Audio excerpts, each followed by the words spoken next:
Where did the CIA find the Ark of the Covenant? My name is Bill. Welcome to the Night Terrors Weekend Show. Are we still on? Yes, we're on. Check out our Discord, link in the description below. This is our show schedule. The Banned by YouTube video series drops a new episode every Wednesday morning. Every topic you see on this show has been banned by YouTube. And Wednesday night is movie night. When for the last time, yes, this is going to be our last movie night, ladies and gentlemen. Coming up this Wednesday, the last one, the last two movies. First we have The Mole People. One of the most imaginative science fiction films of the 50s, in which archaeologists discover an ancient underground civilization, followed by Surrogates, set in a futuristic world where humans live their lives remotely through surrogate robots from the safety of their homes. If you are able, Night Terrors needs people to join as members of its YouTube channel. The channel now has but 5 members. The Night Terrors' goal is to get that number up to 10. If you appreciate the channel and you follow us, please consider joining. And I thank you for your support of the show. Okay, let's see who arrived here. Starting a little bit late this evening. Haven't seen much of the chat. And there's a slide bar over here. We're going to bring it up. Looks like Elder going first on site. Welcome, Elder. Followed by Takahama Plateau. And Green Tea. Yes, I got your suggestion, Green Tea. And finally, I believe Frog Fan. But we also have a link from Elder Grown. And Gotcha Man is here. Welcome, Gotcha Man. Good topic, Gotcha Man. Thank you. Gonna grab that now. Rhino Rex is here. T Ceratops is here as well. The dynamic duo. Welcome, folks. All right. Moving Gotcha Man's suggestion over here. Of course, we're starting out with the Ark of the Covenant. Momentarily. Welcome to Jock11, who says good evening. Lone Wolf is here, or Lone 2011 Wolf. Oh, thank you, Lone Wolf. Much appreciated. Bernays Sauce has just stopped by. Welcome, Bernays. And Kanga Kong is here waiting for her tablet to fire up to log on Twitch. I appreciate that, Kanga. Thank you. Frog Fan is here. Good one, Frog Fan. All right, let's get started, shall we? Ryu 1972 says hello to everybody.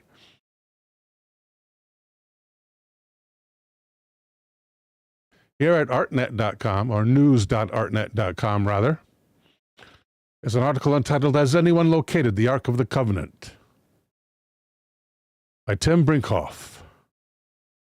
Dated May 1st, 2025. That's 2 days ago. And Mr. Brinkhoff begins. In the first installment of Steven Spielberg and George Lucas's beloved action-adventure franchise, Raiders of the Lost Ark, archaeologist Indiana Jones discovers a legendary ark, or the legendary Ark of the Covenant, in a snake-infested well in Tanis, Egypt, with the help of another magical artifact, the Staff of Ra. If it were only that simple. In real life, the fate of the Ark, a gold-covered chest said to contain the 10 Commandments and the rod of Moses' brother Aaron, among other treasures, remains a mystery. First mentioned in the book of Exodus, the Ark is described as 2.5 cubits long, 1.5 cubits wide, and 1.5 cubits high box made from acacia wood, overlaid with gold, and fastened to poles that, quote-unquote, shall not be removed. It was given to Moses by God on Mount Sinai. After that prophet led his fellow Israelites out of slavery. Oh, thank you for the movie poster notation, Elder. I think I started like 20 seconds late today. I just finished the setup. Just finished setting up for the show. My apologies for not following chat.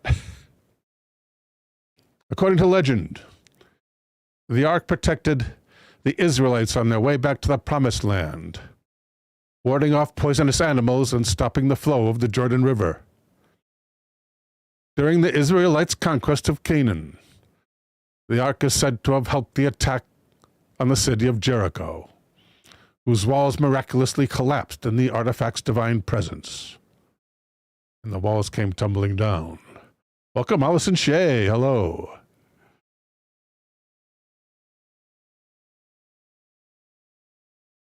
Frog Fan says, also taking denotions at don'tbettheponies.loser.com. After a brief stay at the sanctuary city of Shiloh, from which it was occasionally taken into battle, the ark was transported to Jerusalem by King David. Placed in the tabernacle of the Holy Temple by David's son Solomon, it stopped making public appearances. Only a single person, Israel's high priest, was allowed to see it, and only on one day of the year, Yom Kippur. From here on out, the ark's fate is unknown and quite possibly unverifiable. Some historians and theologians believe it may have been lost, destroyed, or stolen during the siege of Jerusalem in 587 BCE, or 587 before Christ, when the forces of the Babylonian king Nebuchadnezzar II reduced large parts of the city to rubble and ash, as the city of Jerusalem. Others question this hypothesis. Writing in 1963, Bible scholar Menahem Haran noted that though the scriptures provide an extensive list of items that were broken or carried away to Babylon by Nebuchadnezzar's generals, it makes no mention of the ark. According to Haran, some Talmudic sages, the Talmud, some Talmudic sages believed the ark was hidden in an unknown location by Josiah, the 16th kid of Judah, or the 16th king of Judah. He may also have been the 16th kid, but he was the 16th king whose reign predated the Babylonian invasion. Others, meanwhile, think the Israelites took the artifact with them into exile after the siege of Jerusalem concluded. Frogfan says, some think they already have the ark at the Temple Institute, a group of Jewish rabbis building and collecting the items needed for the Third Temple. Thank you, Frogfan.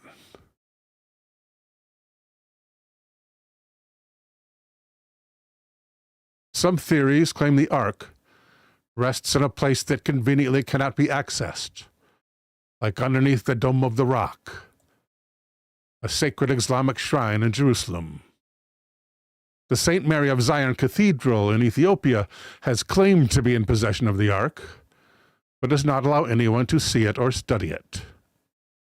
In the year 2000, the U.S. government declassified CIA documents, stating the agency had used psychic remote viewers to locate the ark during the 1980s. According to the documents, one of these viewers claimed the target, fashioned of wood, gold, and silver, as the remote viewer described it, was located in a container in an undisclosed location, although there are other details given about the location. And we also have here a story by James Liddell at MSN.com. We have a couple from MSN.com today. This entitled, CIA Found the Ark of the Covenant by Using Psychics, Declassified Files Claim. Why is there a big ad up there? Can I get rid of that? Yes, I can. Okay.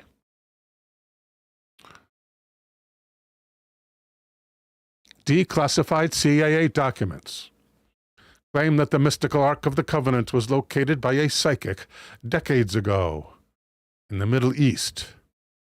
Some people say Ethiopia, as part of one of the intelligence agency's experimental secret projects in the 1980s.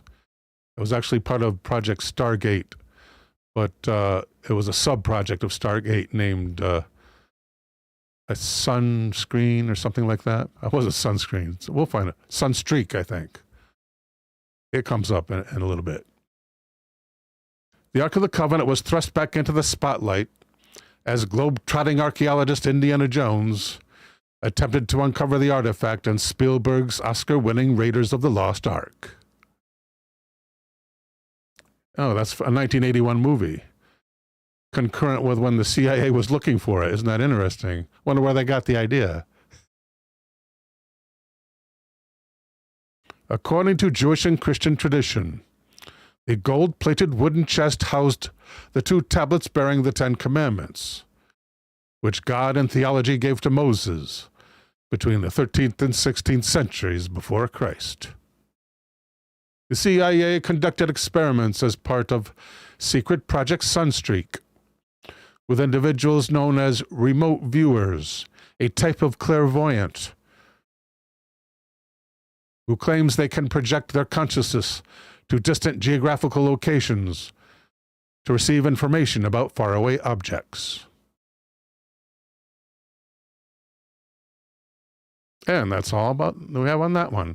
Our second one at MSN.com. Rhino Rex says, hey, Bill, you don't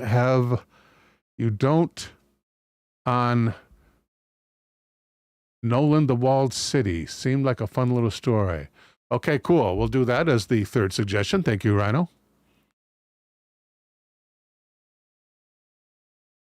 We got a copy of that and got it. Moving it over. And done. Thank you, Rhino. Welcome to Stanley. Stanley Zafistanovich is here.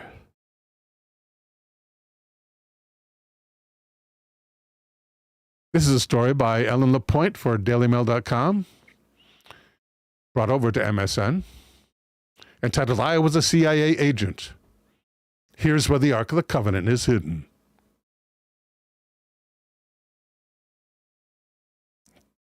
Okay, let's start on this story.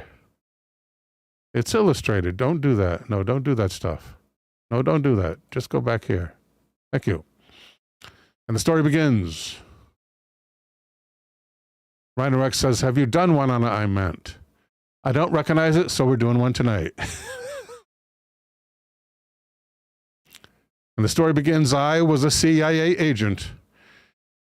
Here's where the Ark of the Covenant is hidden.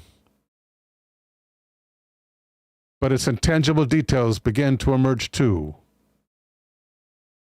Is this second page? Page 5. We want page 1. This is really messed up. And the story begins. Legend has it that the Ark disappeared more than 1,500 years ago. But a former CIA spy claims to know exactly where the sacred chest is hidden. Major Ed Dames, who worked for the agency in the 1980s, was part of a secret army program that used individuals known as remote viewers. Documents show he was involved in the Stargate project, sub-project Sunstreak, which ran from 1977 until it was terminated in 1995, 18 years.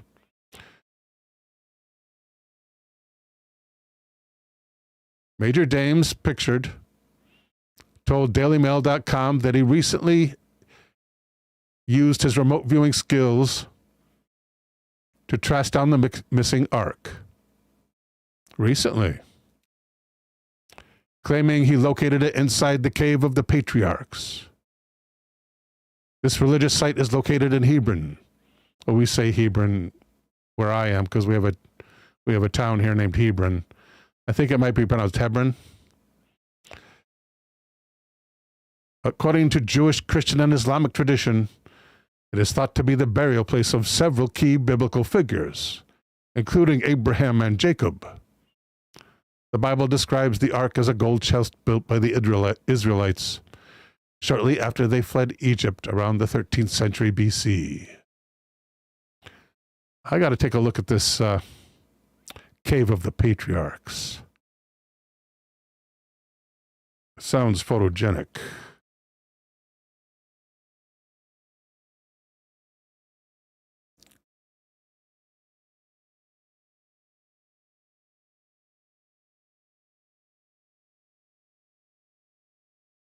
Where's the cave? Cave of the Patriarchs, all they show is a big building. Kenga Kong says, as soon as they say they are CIA or used to be, they're saying, I lie and cheat for a living. Good one, Kenga. Oh, there's the cave.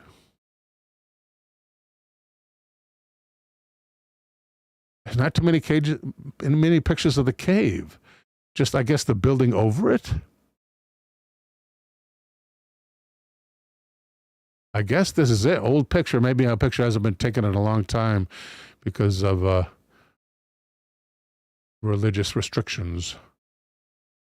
Let's open that up on the side here and get a, oh, it's very low res as well.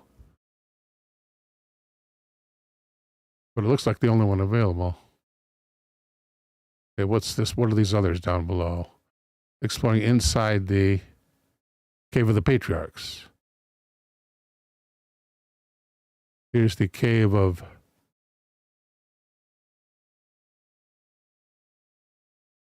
Machpelah. I'm not sure if that's the same thing. Let's ask ChatGPT.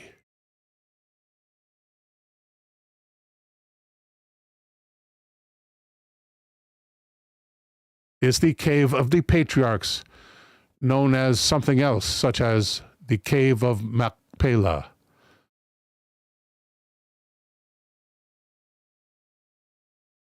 Yes, also traditionally known as the Cave of Machpelah. Over time, this site has come to be known more commonly as the Cave of the Patriarchs, especially in English.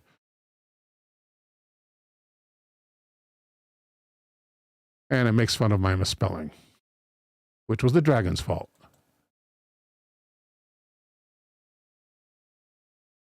Let's get back to those pictures. So here are some good pictures. So this one looks like the best one. It's a Getty image.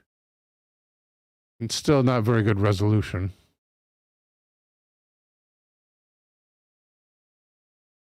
New tab, please.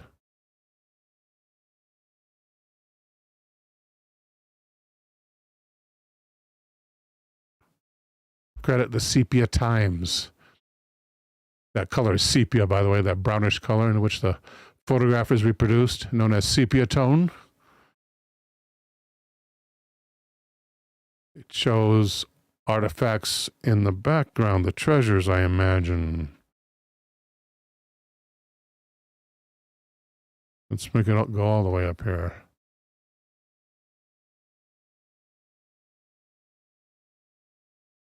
Just looks like swords and bags to me, unless it's torches and people in robes.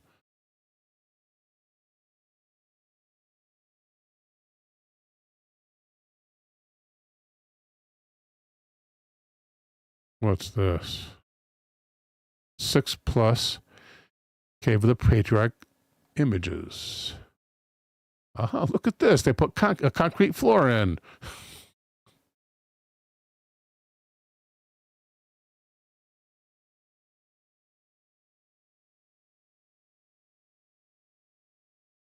From Shutterstock.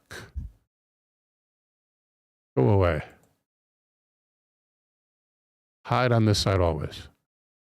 Don't know why it's that huge. That's my little coupon helper. It's got a hole in the top. Check it out. A natural skylight. Interesting.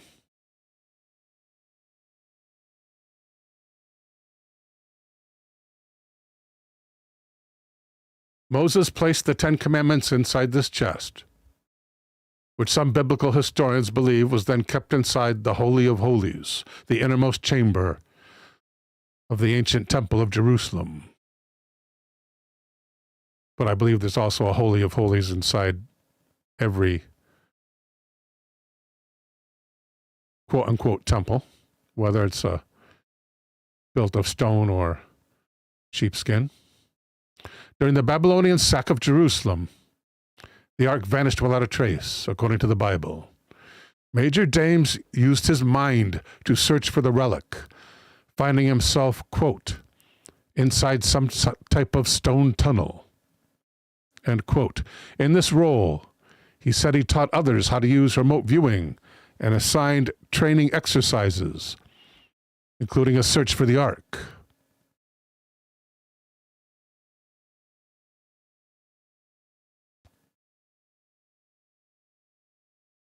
Welcome, Mr. Kilroy.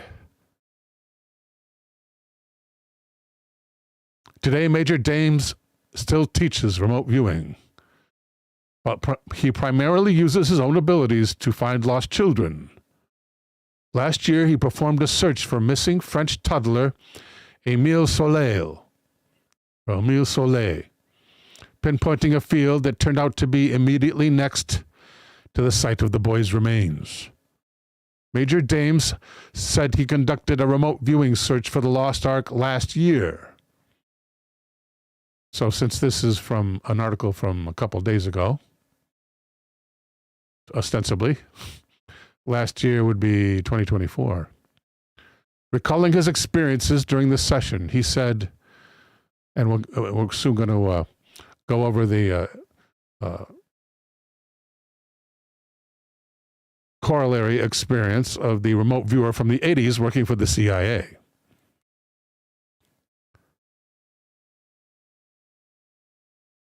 He said, I'm inside a dark place and I feel very insecure because there's a feeling that I can't describe. Never felt it before and it scares me. I'm inside some type of stone tunnel and there's an object. And the object is boxy and it's heavy and dense. He added, it's dark. I'm still a little bit antsy, but I am still in control of my unconscious, he said during his remote viewing session. The tangible ideas associated with the target are a boxy structure.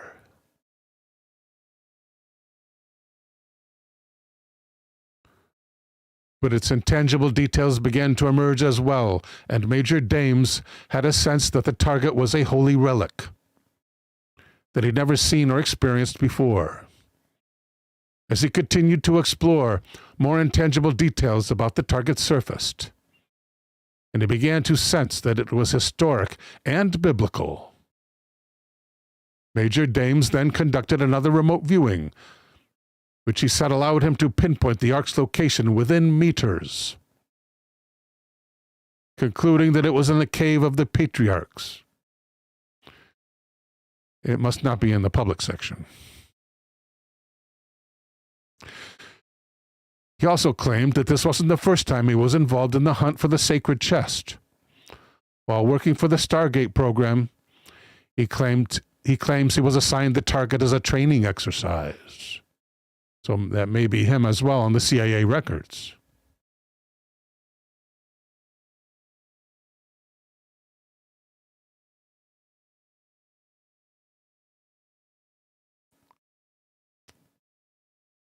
A recently resurfaced CIA document describes what was uncovered during this exercise,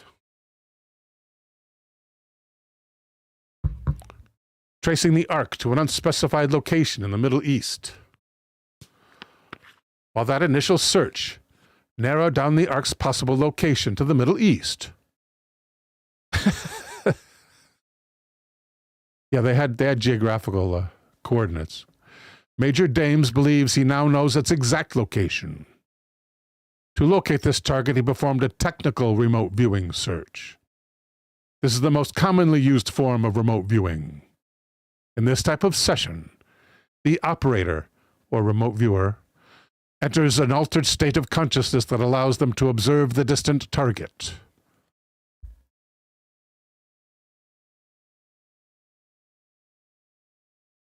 Welcome, Timothy Contreras. Long time no see, buddy.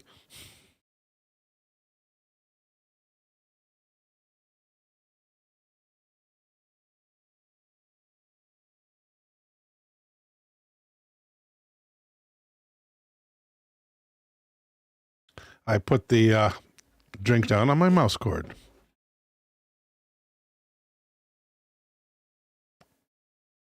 During the session, the operator uses their 5 senses vicariously to discern the target, essentially locating it through the mind's eye, the major explained. The psychic's eyes are open the entire time, and they use pen and paper to document observations. Quote, "We'll use textures. Welcome, Crowman. Colin is here. Color, smells, taste, temperatures, and sounds to get a basic idea about the target. And then we'll use dimensions and densities, hollow, thick, heavy. And we're very precise in these kinds of things," end quote, said Major Dames. Elderground says, "Juice time."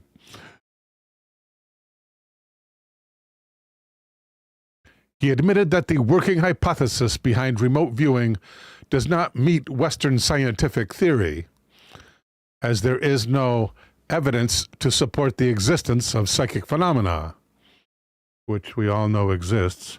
But in the 1970s and 80s, the U.S. government thought psychics could be a valuable asset to their intelligence operations and spent $20 million in taxpayer money on the Stargate project and other related programs, reported by the LA Times in 1995. The Bible describes the Ark of the Covenant as a sacred wooden chest built by the Israelites shortly after they fled Egypt.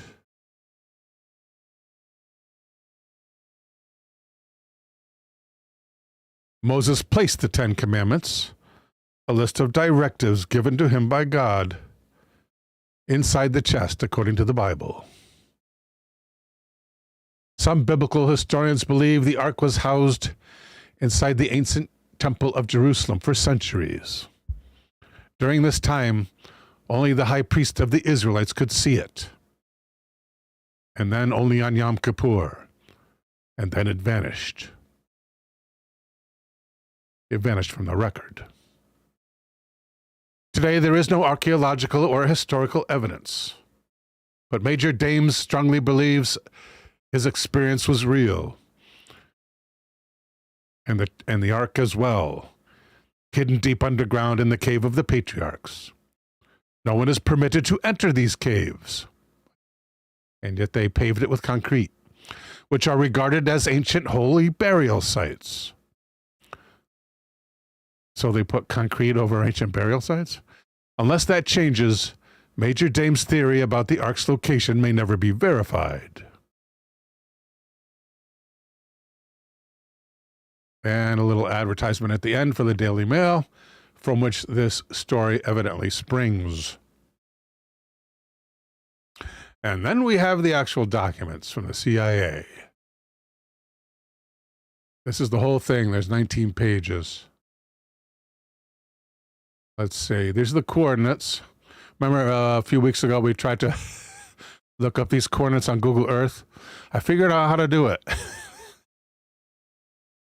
It's not the same coordinates as Major Dames identified in his recent interview. Welcome, Andrew K.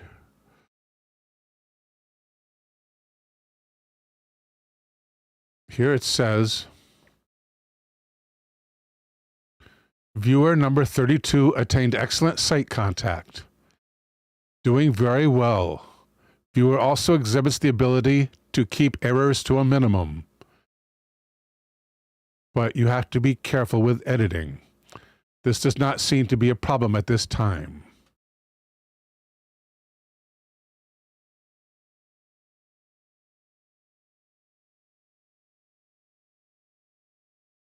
Target is a container.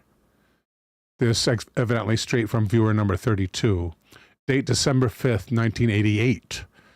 So 7 years after the release of Raiders of the Lost Ark, the CIA got around to this. The target is a container. This container has another container inside of it. The target is fashioned of wood, gold, and silver. The target is similar in shape to error, a coffin. They mark that as an error, the coffin shape. And is decorated with seraphim. See sketch, page 16. And let's see, here's the... Let's see some seraphim here. I can't copy from there, but I can type it in. It's angels, winged angels, right? Seraphim. Or seraphim. Yeah. Angels with wings, basically. How about arc seraphim?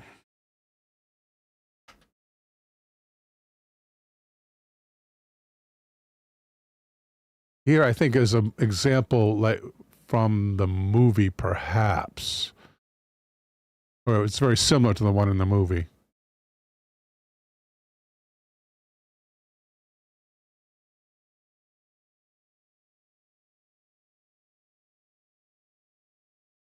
These winged angels being the seraphim. There's supposed to be a pair of them on top of the ark. And let's see what he drew. Page 16.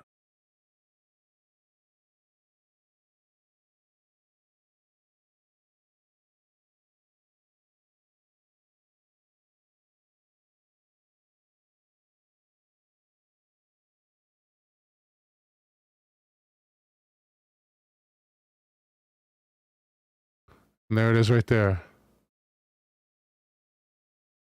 I think we can zoom in on this right here.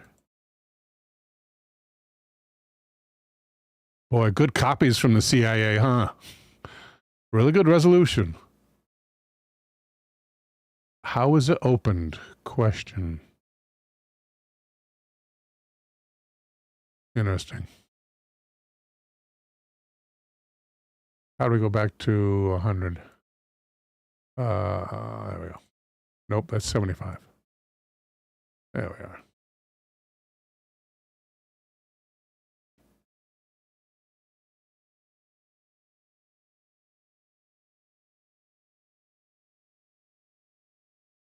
This target is located somewhere in the Middle East, as the language spoken by individuals present seemed to be Arabic. Excuse me. Where's my mute? There.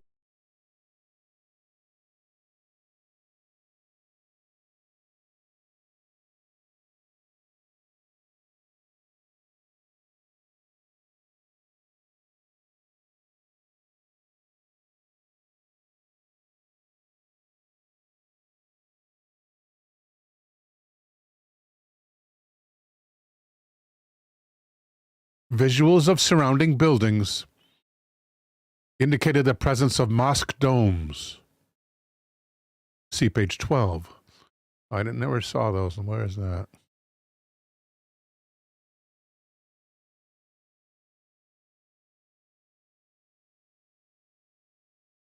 Right here.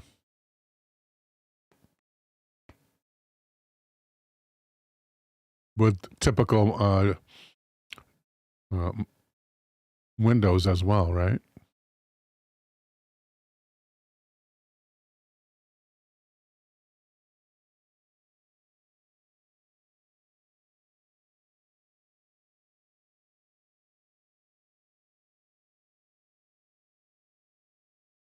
Individuals in the area were clothed in virtually all white, had black hair and dark eyes. One figure I homed in on wore a mustache. The target is hidden, underground. Dark and wet were all aspects of the location of the target.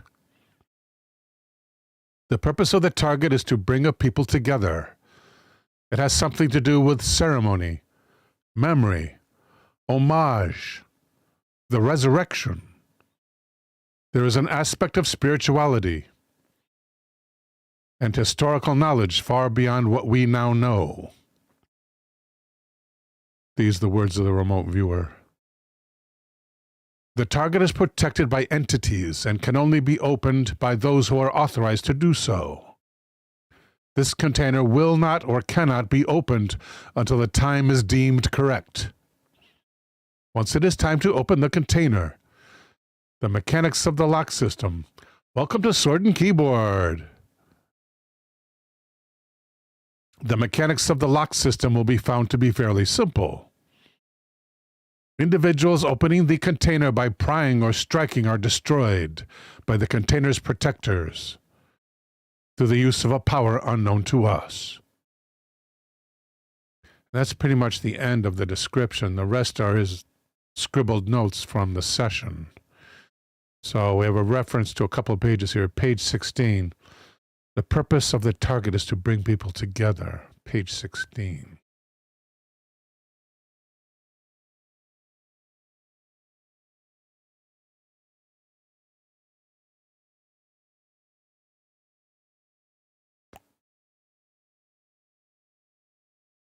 Joining together a people.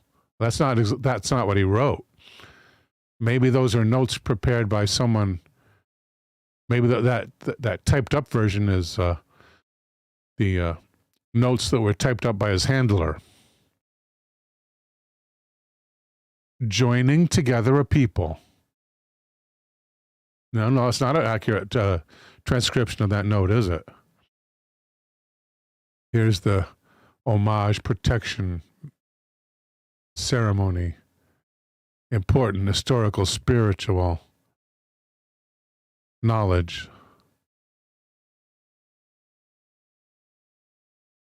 There's like, I gotta go one down here, minus, to read the whole thing. The remote viewer's handwriting is hard to read. The other reference being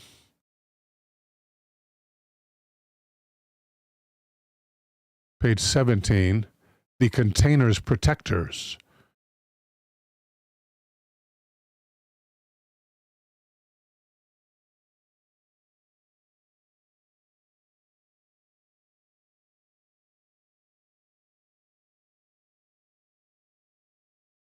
Striking. Something arrived. Heat, light, searing, burning, destroyed, pain, anguish. If you try to open the box without permission, I guess. Quick death. Sword, light, power. Forbidden, protected. Forbidden, protected, lasting. So they interpreted the word protected as it having protectors, when it could just be protected by, what would you say? I mean, as protectors, I envision, entities, actual entities. But it could be protected just by its special nature, its special supernatural nature, supernatural naturalness. Hello to Andrew K.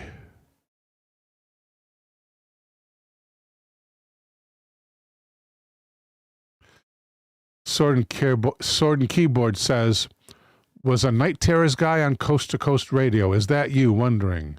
No, but people tell me I should be on it. Make me an offer.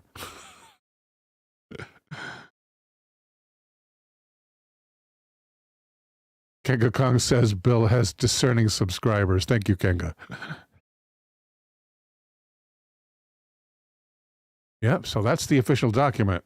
And now it's time for our first suggestion. Looks like we need one more suggestion to, let's say at least. Well, one more would give us a good amount of suggestions to complete the show. We have 3 so far. The first from Green Tea, then from Gotcha Man, and then from Rhino Rex. Chrissy Tina says, you have the voice for it. Thank you, Chrissy Tina, and welcome.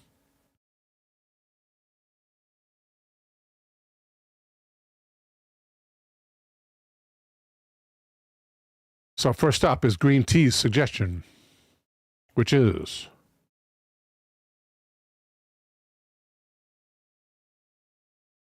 Do demons hate iron?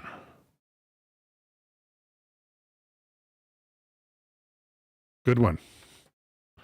The devil's supposed to hate iron.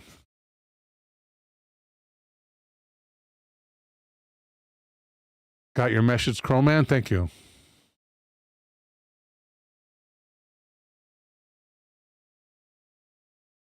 Iron in folklore. Why does iron hurt fairies?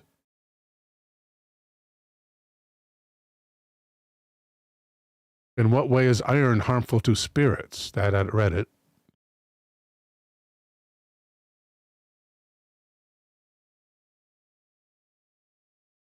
Iron Occult World. Display more results, please. Thank you, Elder.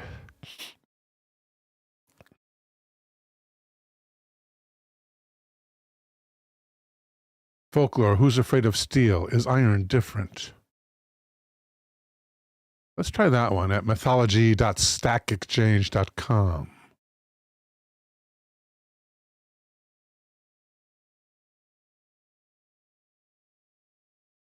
Verifying you are human.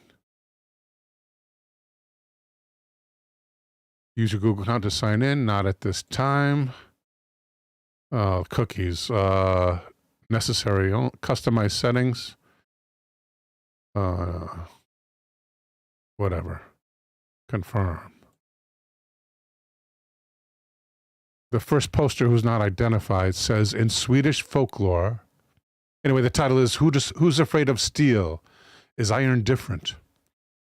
One poster says, in Swedish folklore, carrying something made of steel, a knife, a pair of scissors, or anything made of steel, is said to ward off various dark forces, anything from trolls to witches. Where does this belief originate? And where in folklore does it apply? Or in which regions? Who's afraid of steel? And does it have to be shiny steel? Or does a wrought iron object like a horseshoe work as well? The answer is in the question. If not, what is special about steel? Thank you, Green Tea. Elder has provided me a link. Let's see if I can grab that. I see what I'm doing wrong. I have to get this a little more narrow. I can control the flow. And looking, thank you, Elder, for the link. Got it. Suggestion number 4. And we're all set for suggestions, but we may need a couple of backups. So if something comes to mind, don't be afraid to put it in the chat.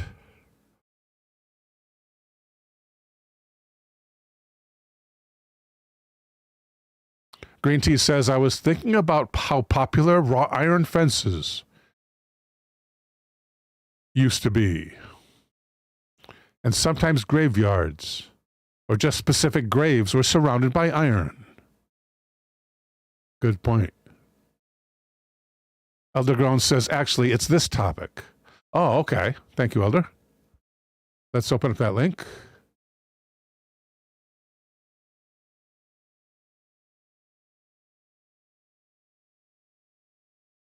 Paranormal protection with iron and silver. Frog Fan says, I carry a piece of steel with me in the shape of a pistol.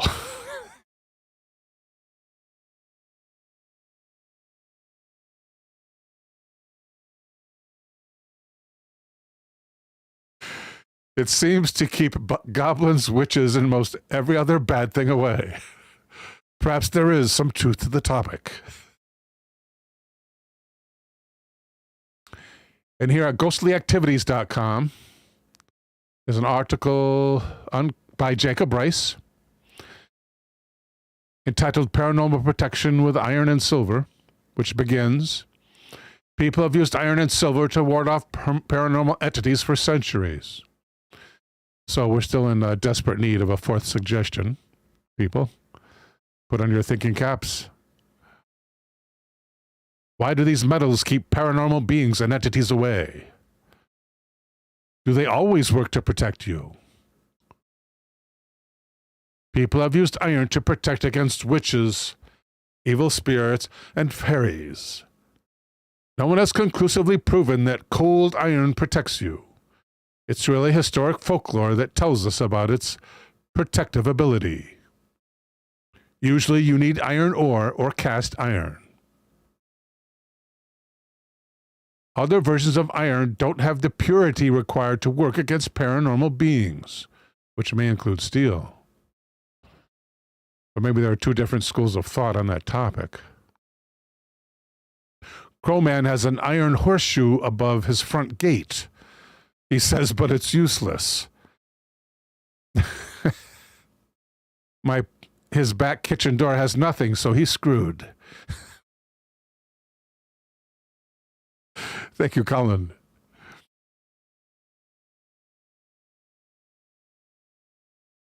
You normally need to place iron by doors and windows, like the horseshoe above the main entrance, to keep the bad guys away. In other cases, you can take an iron amulet and put it under the steps of the main entrance to your house. Give people a hot foot. The bad people. The HOA people. Notice the recurring theme.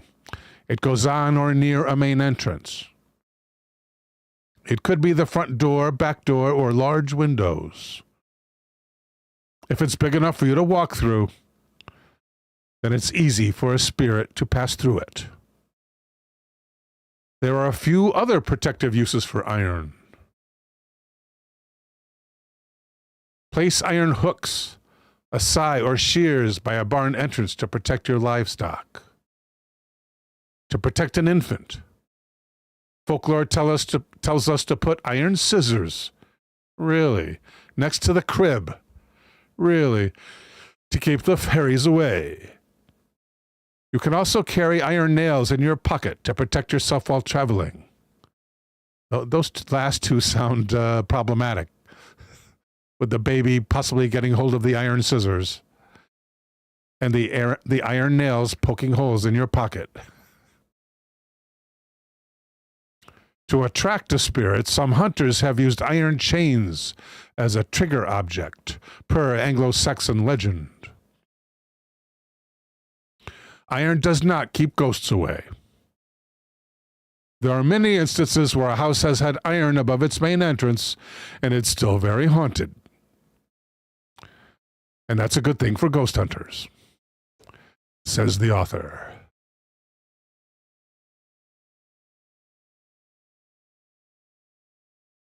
Silver and its protective properties. Silver is a curious metal. Much like iron, we know it works well against paranormal and mystical beings, but we don't know why. Some claim that silver is linked to the moon, which powers the otherworld of spirits and the paranormal. The author says, I don't necessarily buy that explanation. I think it may deal with the purity. I think it may have to do with the purity of the metal and its ability to enhance everyone's psychic strength. So silver has been known to drive away many types of paranormal critters and enchantments. And here's the list: vampires, of course werewolves, boogeymen, that's the technical term, hexes, and witches. It also keeps the undead at bay. Many coffins had silver nails hammered into them to keep the newly dead from rising.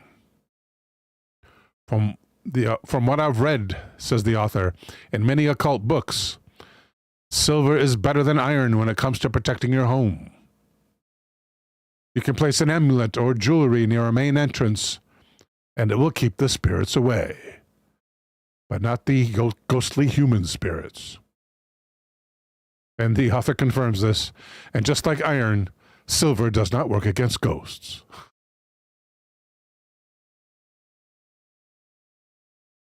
Thank you, Elder.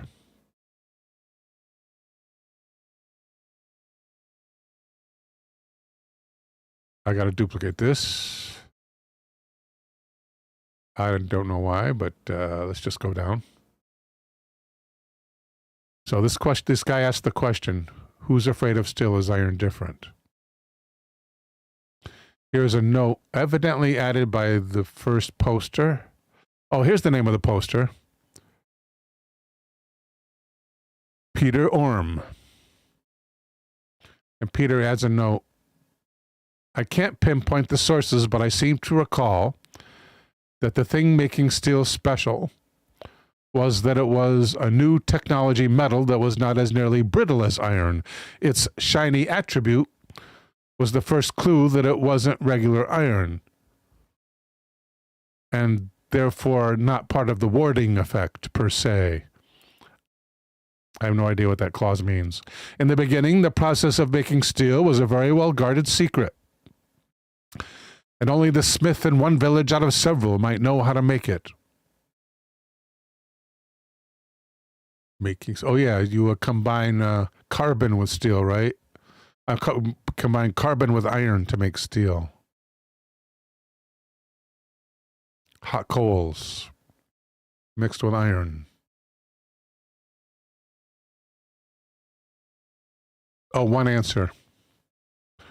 All the sources I've looked at do indeed say that iron repels fairies, and horseshoes, nails, and shears have all been used to keep travelers and the newborn safe. There are many theories as to why this might be so, but my own opinion is that iron is a human artifact. So it would be culture as opposed to nature, a product of culture. It's also another form of magic, since smiths and smithies were seen as magical people and places in former times. And here in parentheses, in the fairy faith in Celtic countries, Evan Wentz suggests that the fairies were former inhabitants of Britain and Ireland who were unable to make iron, and therefore feared it. He does note that the iron taboo is very common. End parentheses. As for steel, it's an improved form of iron, so you would expect it to be better all around. TV Tropes has an interesting post on cold iron, and they suggest that the ferromagnetic properties of iron may be what made fairies fear it. Mondo V is here. Welcome, Armando. And Mondo says, magic is nothing but advanced technology, or knowledge which we are not yet privy to. How true. I think that's, that reminds me of a quote by Arthur C. Clarke. Let's find out what that quote is. I'm pretty sure that's what Mondo is referring to, that quote. And it's going to be here.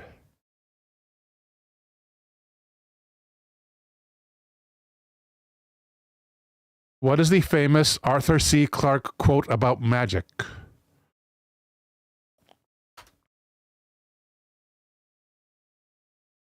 Any sufficiently advanced technology is indistinguishable from magic. End quote. This is Clarke's third law, one of 3 laws he formulated to describe the relationship between science and perception. Would you like to hear the other 2 Clarke laws as well? Yes, I would. Letter Y. Here are Ark's 3 laws. We'll skip the magic. When a distinguished but elderly scientist states that something is possible, he's almost certainly right. When he states that something is impossible, he is very probably wrong. Number 2. That's a good one, that first one. The only way of discovering the limits of the possible is to venture a little way past them into the impossible. I like those laws. I never heard the first and second before, but the third one I've heard many times in many places, often paraphrased as did Mondo.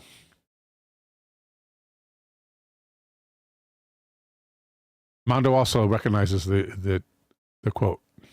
Welcome, Synchro 505. Michael is here. Welcome, Mike.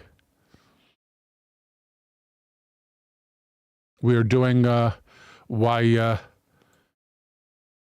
demons and the devil fear iron, basically. Elder with a link. Ah, the fourth suggestion. Thank you, Elder.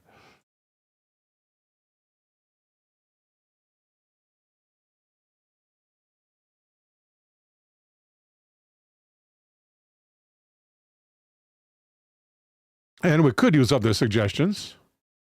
We might have time left over. We have 3 more suggestions from Gotchaman, Rhino Rex, and Eldergrown. But if something comes to mind, please put it in chat.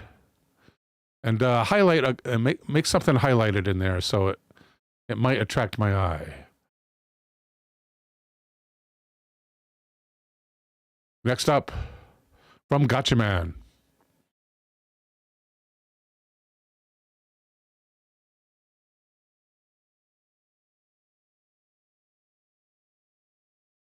And Gotchaman wants to know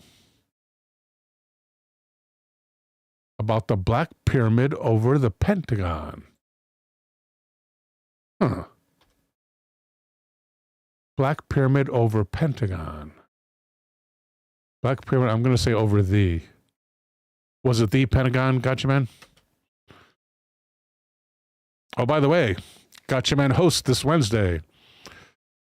For the last time, and not because he's leaving. I am discontinuing movie night after this coming Wednesday. So this coming Wednesday is the last movie night. And this Wednesday, Gotchaman will be hosting 2 excellent horror/science fiction features. Which I shouldn't have turned the page. They're right on here. And that is, in reviews from IMDb, 96 reviews for The Mole People. The Mole People evokes an atmosphere of delicious creepiness, laced with just the right amount of underground claustrophobia. The Exorcist, Texas Chainsaw Massacre, and all the rest had no effect on me whatsoever. But The Mole People remains for me the scariest film ever made. And there were 298 reviews in IMDb on Surrogates.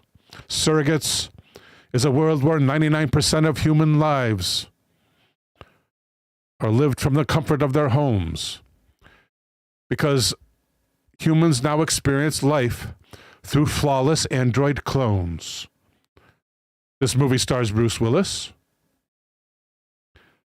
and humanity as compared to a machine-like existence is the core concept of the screenplay. So be there with us for our last movie night. On Twitch only, Wednesday night at 9 p.m. Eastern, 6 p.m. Pacific.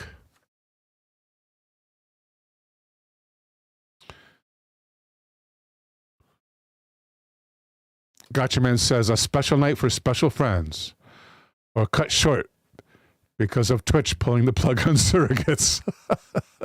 No, I asked AI. AI says Surrogates doesn't have any overt sex scenes in it. So hopefully AI is right this time. The Black Pyramid over the Pentagon. Okay. Including results for Black Pyramid. Only results, please.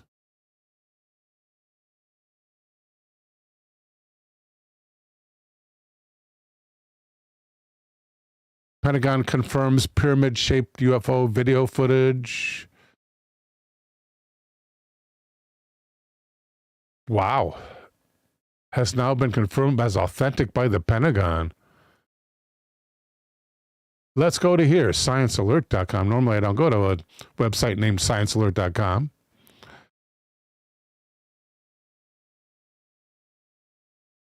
But in this case, I may make an exception. Pentagon confirms pyramid-shaped UFO video footage is authentic. Written by Peter Dockrell. It's at sciencealert.com. Excuse me.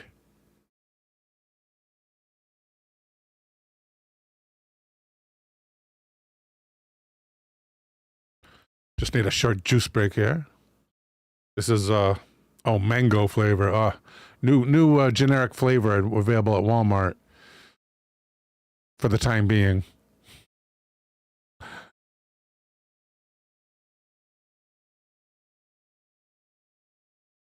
Tropical mango. Oh, it's so good.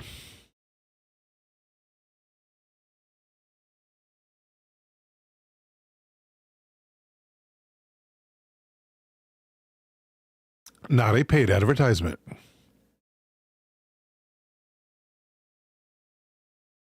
Holy cow, Crowman has an announcement. He just put a second music piece in the public domain yesterday. Colin is an orchestral composer and recorder and producer and performer called Shanty of the Skeleton Crew. He says all can hear it. If you wish, I can put the link up. Yeah, please throw the link into chat, Crowman.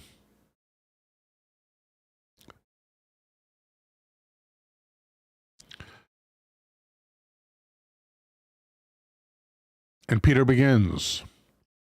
A series of newly surfaced images and videos of unidentified flying objects, plural, filmed by the U.S. Navy, have now been confirmed as authentic by the Pentagon. While many in the public generally refer to such mysterious sightings as UFOs, the more modern term used in defense circles, in other words, the term that defense circles invented and is promoting, is UAP, unidentified aerial phenomena. And there's something the intelligence community takes very seriously, writes the author. Crowman with that link, and I'm going to copy it. People, this isn't a public domain. Crowman, you are a saint. Crowman is unbelievably talented composer / producer / performer. While UFOs are a stigmatized topic, associated with conspiracy theories and intertwined with pop culture, the fact remains that UAPs, sometimes also called, here's a third one, anomalous aerial vehicles, or AAVs, glad they didn't use that one, glad they didn't choose that one, are nonetheless very real. This at sciencealert.com, representing documented sightings of phenomena that neither the military nor scientific observers can easily explain. The newly surfaced sightings, sourced by filmmaker Jeremy Corbell and reporter George Knapp of Coast to Coast fame, include footage of a mysterious pyramid-shaped craft. Did I say pyramid-shaped? Observed flying through the sky, along with images of 3 other strange objects, one of which appears to have been shared online last year.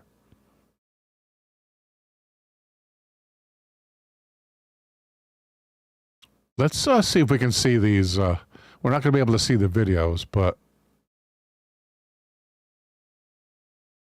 let's see if we can see any of these.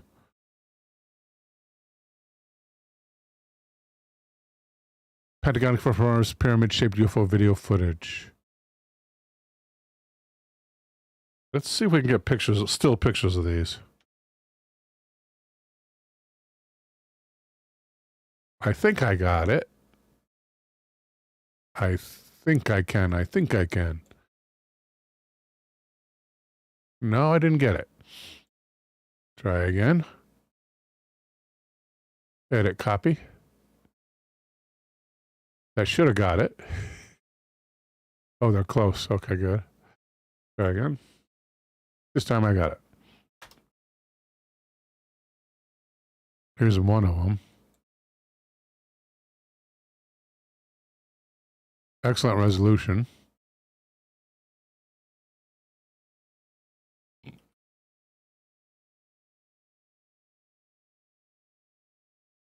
There's the triangle.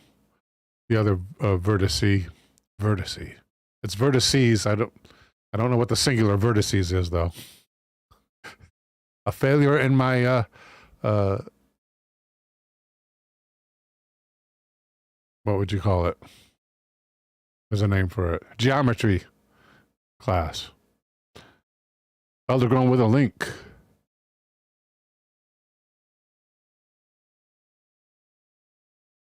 And there appears to be at the top of the frame.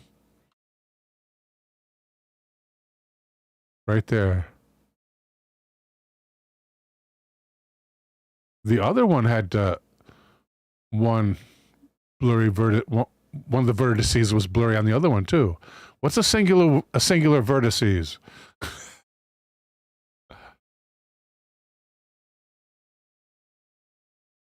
Let's ask AI.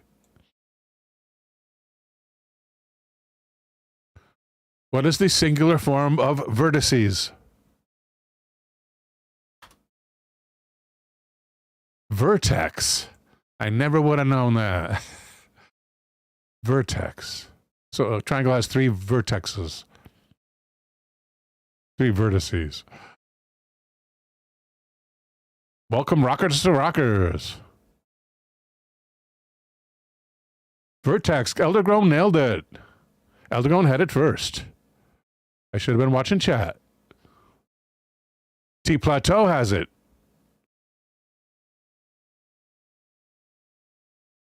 And we are back here. I'm thinking here. We're looking at pictures. Oh, there's a better one right there. Good resolution. Yeah, it's a different picture.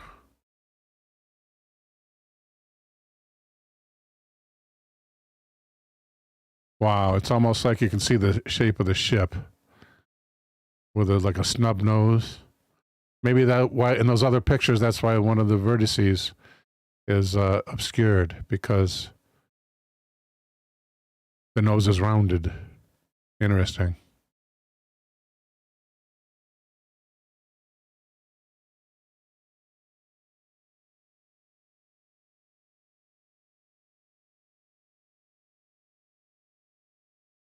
Well, nobody knows for sure just what these enigmatic visitors really are. The Pentagon has at least confirmed that the images are genuine. Authentic photography and footage of UFOs captured by the U.S. Navy. Pentagon spokesperson Susan Gao said in a statement distributed to numerous media outlets,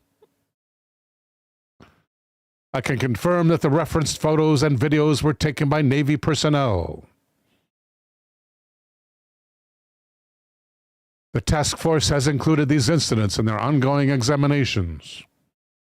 End quote. Rockers to Rockers says, "I saw a video of it at the time, and it is slowly rotating." Wow, cool, Rockers, thank you. But while the Pentagon corroborates the authenticity of the imagery, the U.S. Department of Defense, or the DoD, has not clarified anything further than that, remaining tight-lipped about what, if anything, their investigations might have upturned. So when they're asked, well, what have you found out?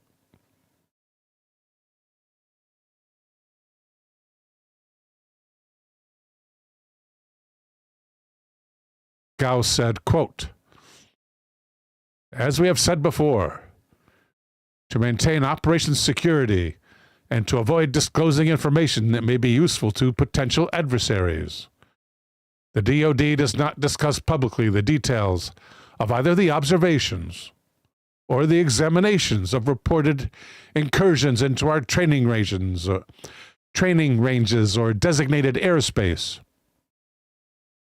including those incursions initially designated as UAP or AAV or UFO.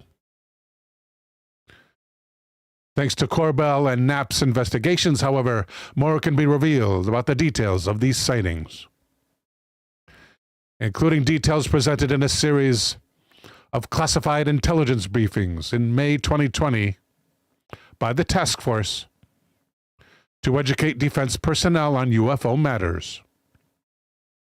In the briefings, one reported citing details observations of a pyramid-shaped craft filmed by the crew of the U.S. Russell off the coast of San Diego in July of 2019. 1 year before the coup, or 6 months before the coup. While the video of the incident only clearly shows one triangular-looking object said to be hovering about 700 feet above the vessel, an account of the episode describes 3 purported UFOs flying in a swarm over the ship. In another sighting, a spherical vehicle of some kind was observed by the crew of the USS Omaha, flying into the ocean and disappearing under the water. The task force documentation suggests the craft was thought to have sunk, but a subsequent search of the area by submarine revealed no wreckage. They thought so much and believed in the incident so much that they sent a submarine to check it out. That's incredible. A series of other sightings, all recorded on the same day in March of 2019 by an F-18 weapons systems officer using his iPhone camera, reveal 3 UFOs seen near Naval Air Station Oceana in Virginia. The objects, all of which look different, have come to be known as Sphere, the Acorn, and the Metallic Blimp. And while some have speculated they could be weather balloons or foreign spy drones, as far as we know, they remain unidentified and are still considered to be UFOs. Not that the Pentagon confirms that. When pressed by the intelligence website The Black Vault as to whether these UAPs were still categorized as unidentified, Gao only offered, quote, "I have nothing further for you beyond what I have provided," end quote.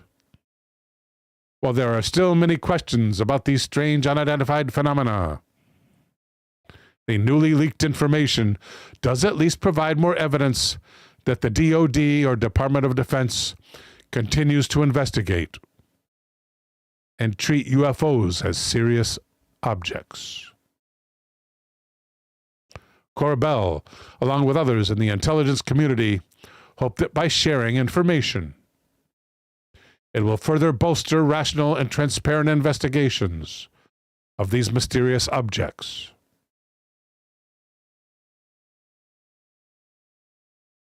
A senior intelligence officer familiar with the recent UAP briefings told Corbell, "Recent UAP interactions have been put in our path with purpose." In other words, that they were there of their own, through some intent. They intentionally investigated our military and should be looked upon as advantageous opportunities for future research, end quote. Excuse me.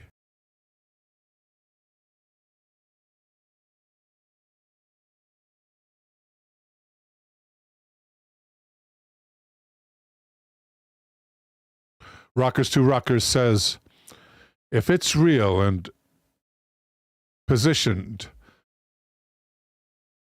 in a rotating manner that close to the Pentagon, then it could be taken as an act of aggression. No kidding. Yeah, no kidding.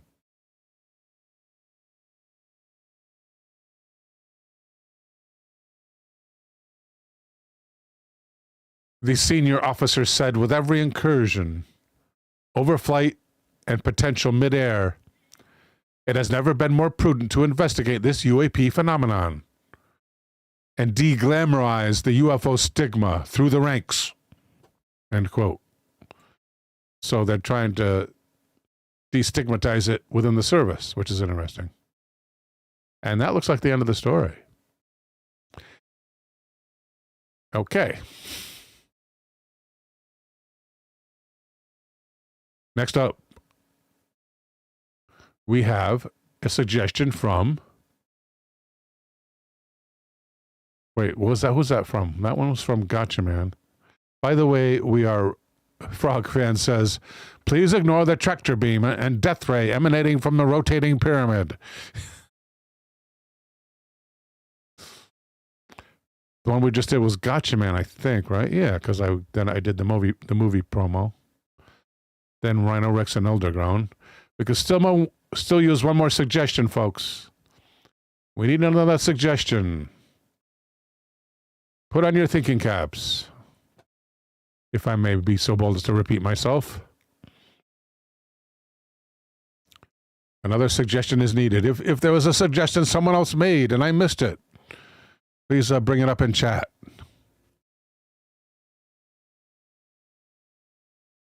Next up, Rhino Rex. Oh, but I've forgotten to write down the time. That's not good. 16 past the hour. I think the other one was around 33. This is 16. And this is going to be from Rhino X to it.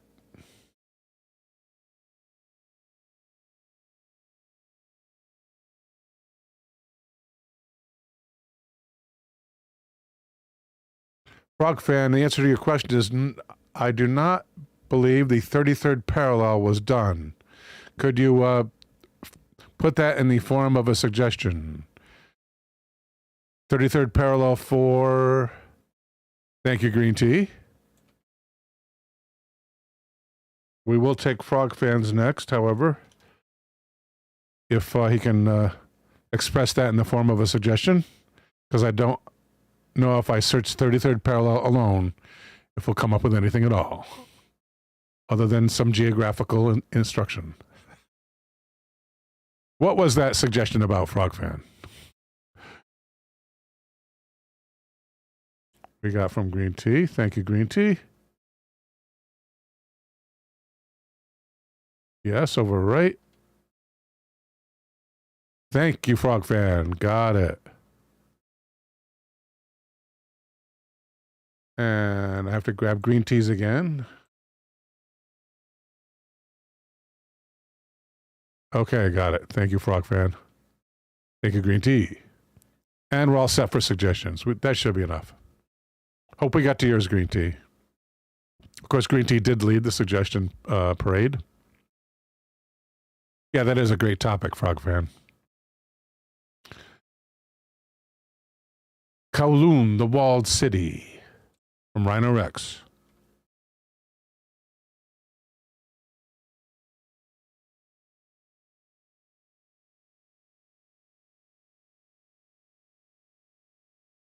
It's also a movie.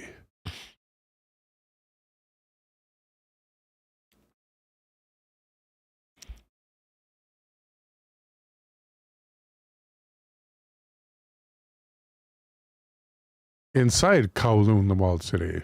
We've been to that website too many times, I think.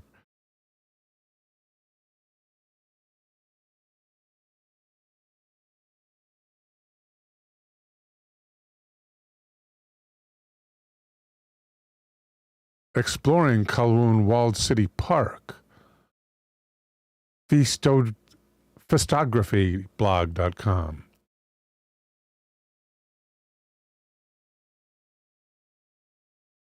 Vacation rentals in Kowloon.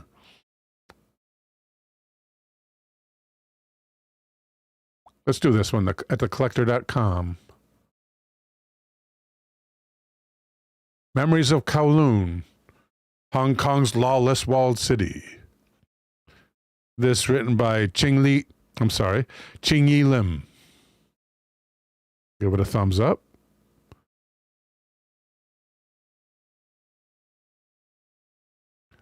Once dubbed the most densely populated place on Earth, the 2.7 hectare Kowloon walled city. How big is 2.7 hectares? Is that how you pronounce it, Hector? Let's ask AI.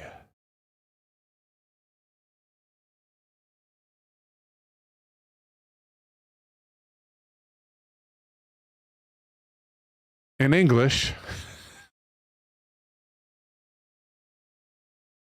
how big is 2.7 hectares? That's not the way you pronounce it, because, or maybe Dragon doesn't know the word. No, there's an E there. In English. Imperial units. In English units, that's what I meant. In English imperial units, yeah, that's what I meant. Over 6.5 acres about. So you kind of double it and add a little. It's like 6 acres, Rhino Rex correctly predicted. Gotchaman says hectare. Oh, hectare. Hectare. But maybe that's a Canadian thing, hectares. Okay, I'll say it like that too. Thank you, Gotchaman. 2.7 hectares. That's a good pronunciation. It sounds rolls right off the tongue. Frogfan confirms that pronunciation. Hectares. Hectares.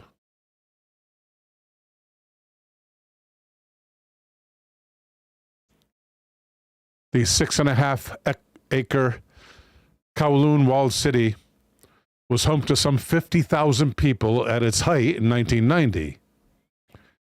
Demolished in 93. What sits in its place is now a sprawling, well-manicured green space, with artifacts and exhibits illustrating the city's storied past. While most would remember it as a lawless enclave notorious for its triads, sex workers, and drug activities, others have offered insight into its warmer side.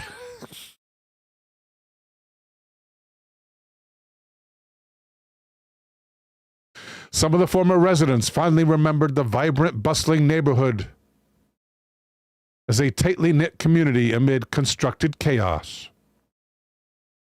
What was life really like in this extremely densely populated place?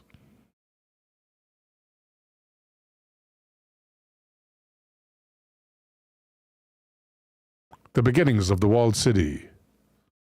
The story of Kowloon walled city began in the aftermath of the First Opium War, 1839 to 1842. So that predates the shortly predates the Civil War here in the States, or the war between the states, as they say, as they supposedly prefer to say, in the southern regions. China, having lost the war, had to cede a portion of Hong Kong to the British Empire by the Treaty of Nanking. Gotcha Man says the average size of a Costco is 6 to 7 hectares. Cool. Thank you, Gotcha Man. Despite this, to keep better watch on the newly established British colony, the Qing government decided to construct a walled fortress across Kowloon Bay. This small fortress came to be known as the Kowloon Walled City. In less than 15 years, the Second Opium War, which evidently ran concurrently with the Civil War, or the war between the states, broke out with the rising tensions over trade between Chinese and British governments. China's defeat in the war saw it relinquish its control of Hong Kong to the British by way of the 1898 Second Convention of Peking. while the terms of the convention granted Britain a 99-year lease of Hong Kong. The Kowloon walled city was exempt and remained Chinese territory. Sticking out like a sore thumb in an awkward political position, the Kowloon walled city would continue to be an anomaly for the rest of its existence. Welcome to Blue Cruise. Long time no see. Welcome back, Blue Cruise.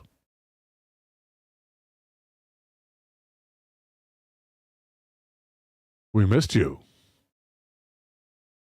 Don't be a stranger. With the outbreak of the Second World War, the Japanese occupiers destroyed the city's walls to amass materials for the runway of the nearby Kai Tak Airport. As the British regained control of Hong Kong after the Japanese surrender, they were met with another tricky problem. Welcome back, Tea Plateau.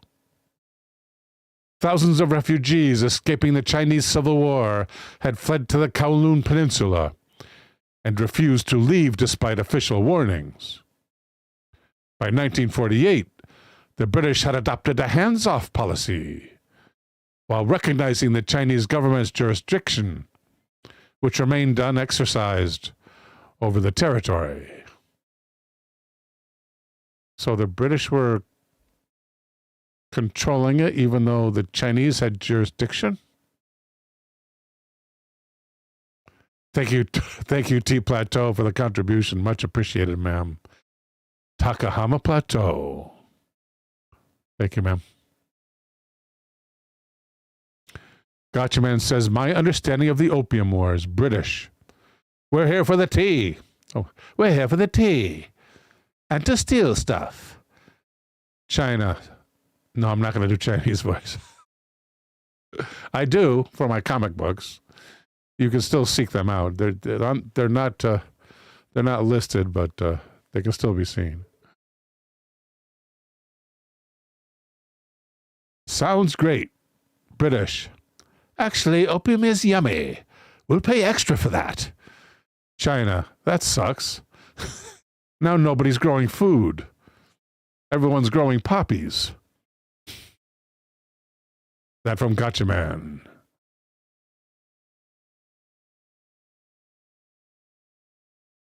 Lone Wolf asks, what are your comic book names? Let me bring that up. What are we not using here? Let's duplicate this again. Or for the very first time. And we'll go to my, we'll go to community.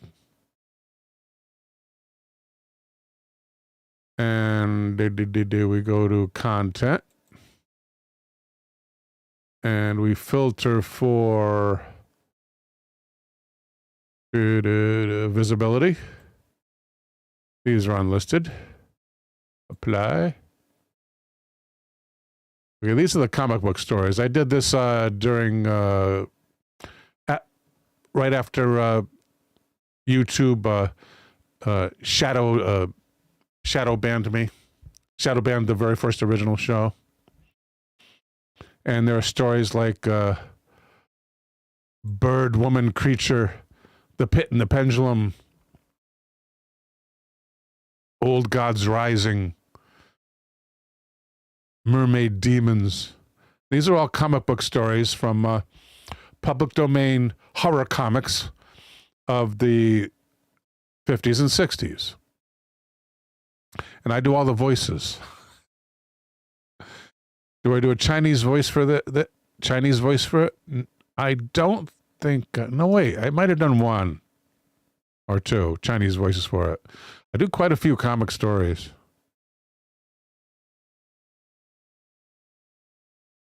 The Reluctant Ghost, The Phantom Puppet, Feast of the Ghouls, Curse of the Ancient Devil Gods.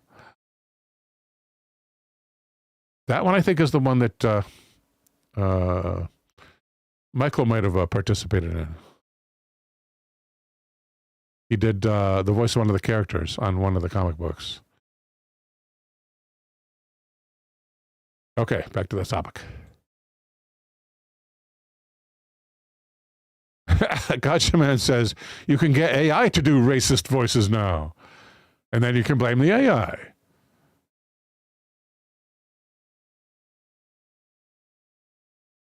Gotcha Man also says, cash crops have caused problems for a long time.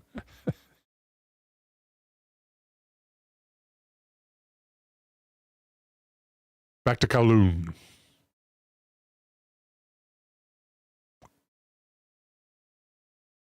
The walled city was effectively left to its own devices. With an unprecedented construction boom in the 50s and 60s, it soon reinvented itself as a squatter's paradise, kickstarting what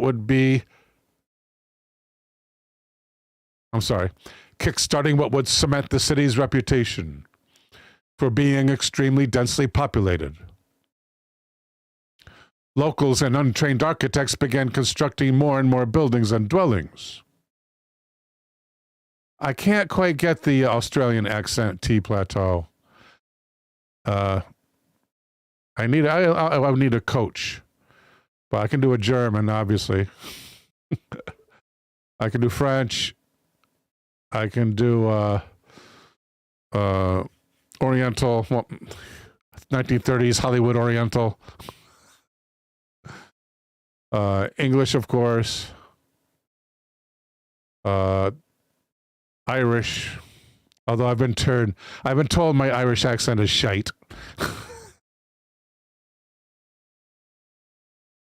Some dwellings were sandwiched between each other, while others were stacked higher and higher, barely scraping the maximum height limit of 14 stories.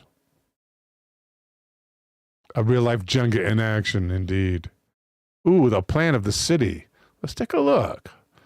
What's the res like, man? I do a newspaper reporter. That's an accent of its own.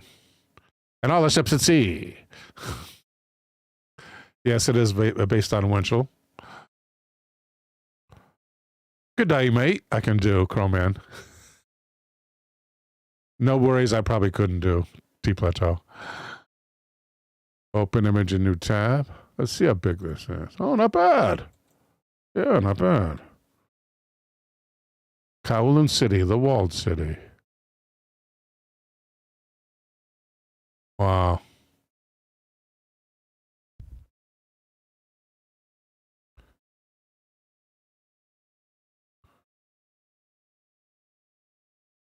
As more blocks were increasingly constructed over the next few decades, the Kowloon walled city became a place where little light could reach the interior.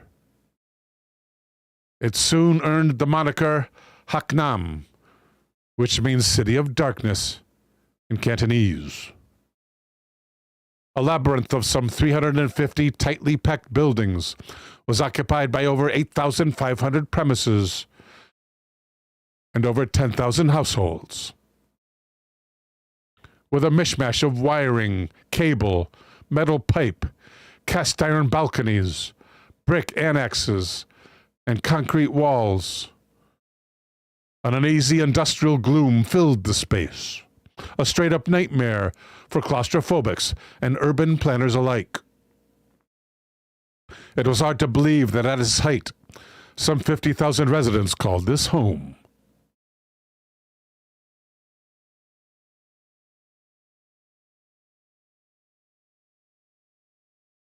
Where mice and vice thrived. Mice and vice, huh?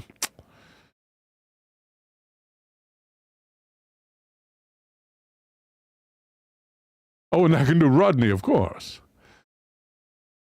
I can do Rodney. That's another one I do. That isn't so much an accent of a certain country as the accent of Rodney Dangerfield. Plagued by persistent pollution, unsanitary living conditions, and excessive noise,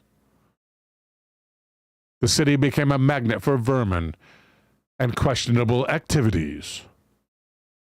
Tucked away in its alleyways were hundreds of unlicensed doctors and dentists offering cheap service much to the elation of those who had set foot in the city of darkness looking for a bargain.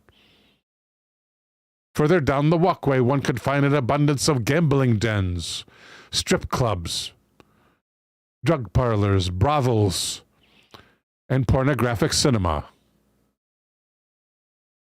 The city promised to satisfy every desire. Given the alarming rates of criminal activities, common law clearly did not apply here. In essence, the city was a city within a city. It was fully self-governing and self-regulating, away from the eyes of the British and Chinese governments. So it wasn't regulated by either government. It wasn't the jurisdiction of either government. Thank you, Blue Cruise. Rockers says, it sounds like something from the Dark Ages. Gotchaman says, sounds like a cursed 80s mall. My kind of place. T-Plateau says, autonomous housing.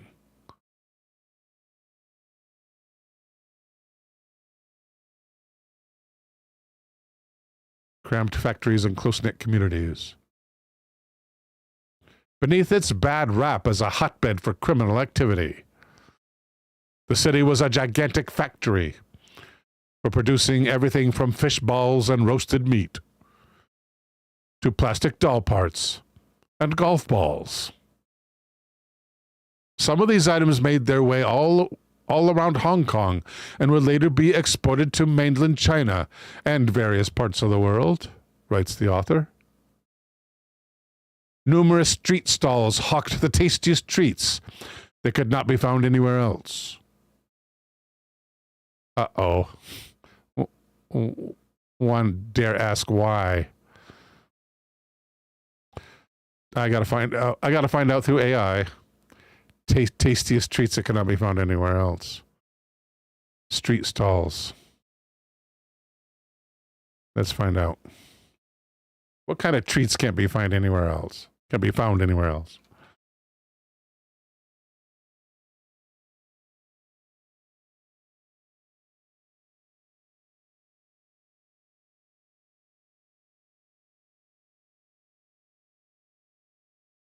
I am reading an article about Kowloon, the walled city.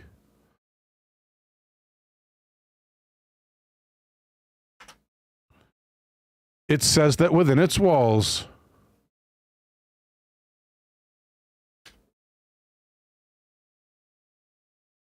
and here I paste the quote from the text, street stalls hawked the tastiest treats that could not be found anywhere else.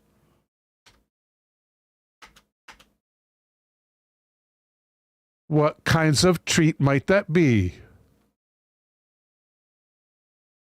Change treat to treats and ask.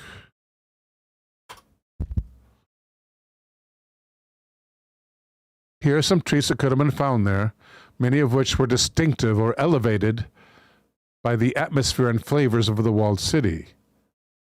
Handmade dumplings and wontons? No, no, no. No. Dim sum? No. Sometimes it's hopeless to ask AI. I mean, we could get somewhere after a few more questions, a few more clarifications. Clarification.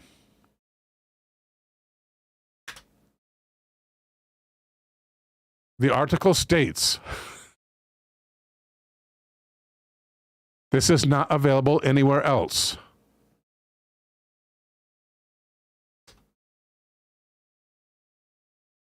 Please revise.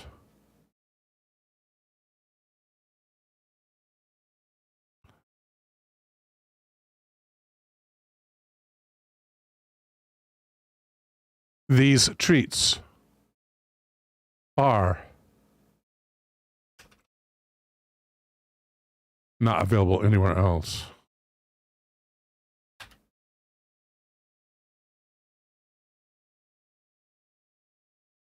It's likely referring not to just types of food, but to the unique preparation, atmosphere, and character of the street food. Is that what it said, though? Yeah, it would take us. We could find out eventually, like if they're serving long pig. But it would take about another 5 minutes, so I'm going to go back to the reading.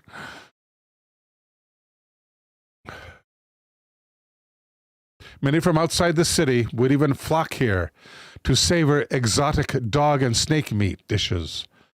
Oh, now it tells us. I guess I didn't look ahead. Despite their dubious origins. T. Plateau says, very naughty, Bill.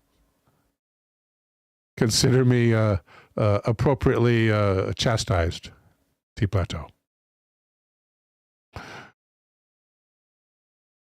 Apart from being a food haven, here in the world's most densely populated settlement was also where vibrant communities thrived. The interconnected labyrinth of streets and buildings made for good catch and hide-and-seek games, while the rooftops hosted exhilarating, invitation-only pigeon races for the locals. With wagers waged, I bet. Kenga Kong says long pig is human. That's why I said it. I wanted to know what kind of forbidden foods.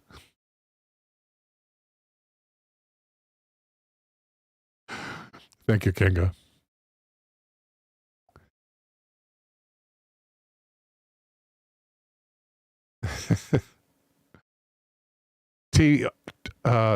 TO2 says AI has no sense of humans. I think she might mean AI has no sense of humor. Says Takahama Olsen too. Elder says AI has no sense of nuance. Yeah, right. Elder also says rat burgers, yum.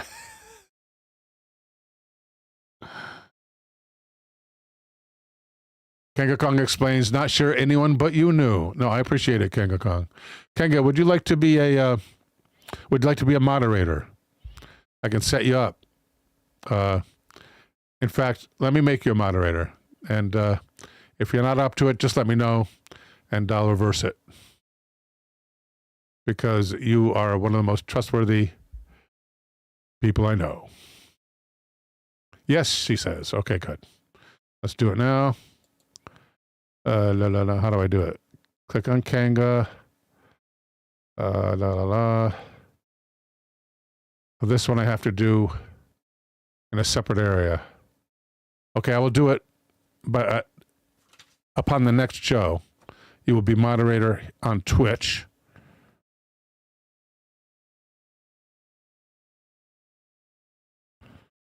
And right now I can make you a moderator at the other place, which is not going to be mentioned, YouTube, where I am paid less. But let's see if you have I think you have a post here. Yes, you do. Okay, and add as moderator. Okay, and save. Okay, so you're now moderator on YouTube. And since I have to do it elsewhere in the process, by next week you'll be a moderator on Twitch. Thank you, Kinga.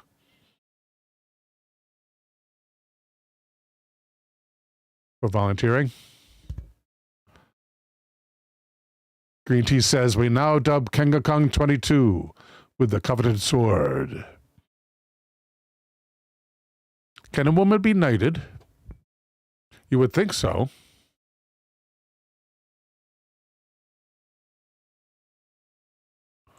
A woman can be knighted, can't she?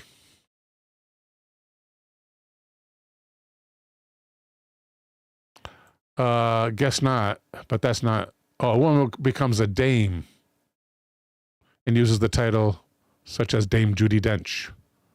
We can be damed. So same process, different title, I guess.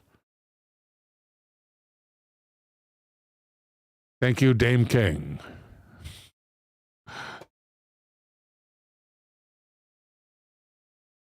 Okay, let's get back to the topic.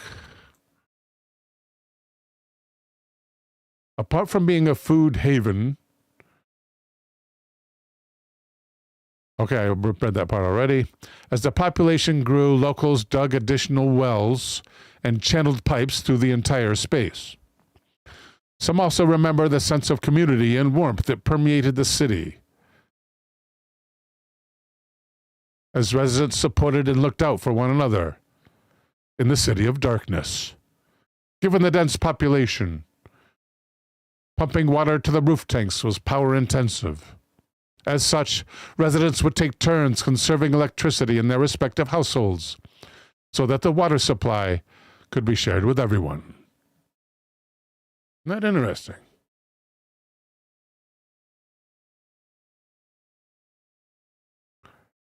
Dame T. Plateau, thank you very much, says Dame T. Plateau.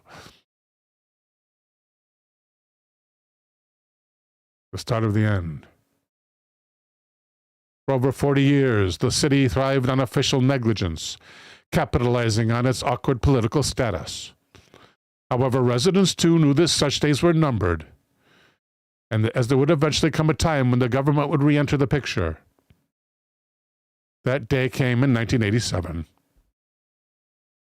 In the morning hours, just as residents were going about their daily routines, news of demolition and redevelopment of the city broke. Sounds like some other plans I've heard recently.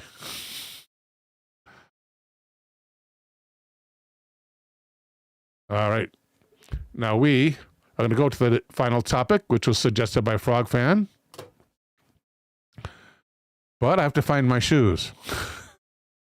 So first, we have to put on, what do we have to do? We have to go to a folder, and I have to show you one of my videos from the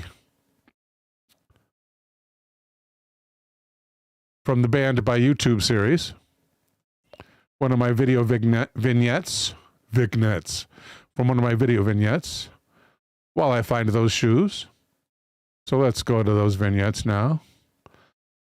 I'll show one of the ones that has recently been shown.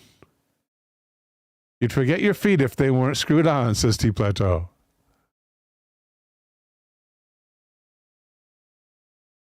True. Let's see. So we want to go to the Banned by YouTube folder. And so what just aired? How about a future show? All I have is this for future shows. Okay, do I have any good... Oh, I showed from that already. Let's go from one of the past shows. This might have some good ones. And we'll add a couple minutes onto the end of the show for the delay. Don't worry about it.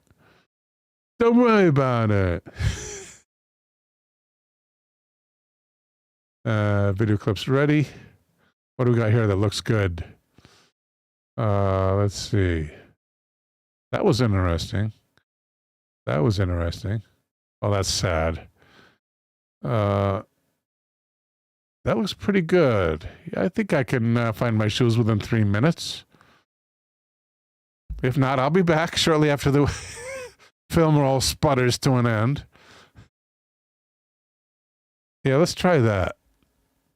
Storm Vancouver. Now, this is about... there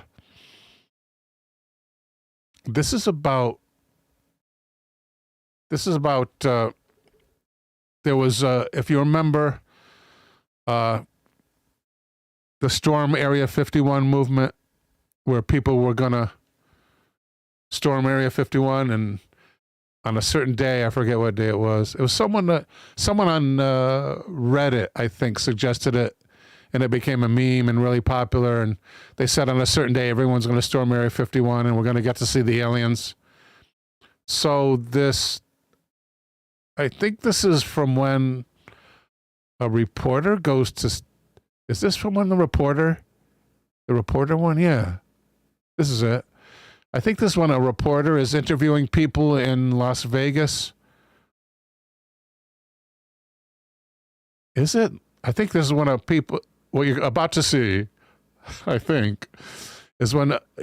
So this guy's interviewing people in Las Vegas about whether or not they're going to storm Area 51 because it's upcoming. Okay. Just play the video, Bill. Okay. First, you're going to see a screen like this.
So that is that.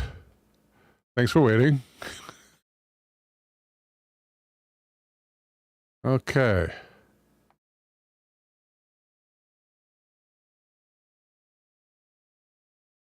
Bill, blink. Robo Bill does not blink. Oh, there was no sound. Oh. There was no sound? Oh. I'm so sorry, guys. I'm so sorry, guys. That didn't play sound. Why did that not play sound?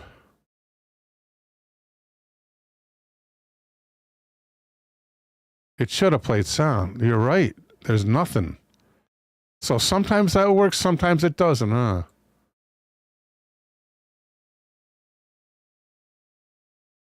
Okay, sorry, guys. Next up, from Frogfan.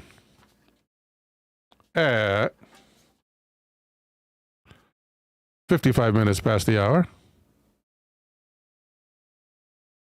Please play again. Okay, let's play that. Because it is good. How am I going to get the sound to play? The sound is on. Why didn't the sound play? Let's see. That was banned by YouTube. That was in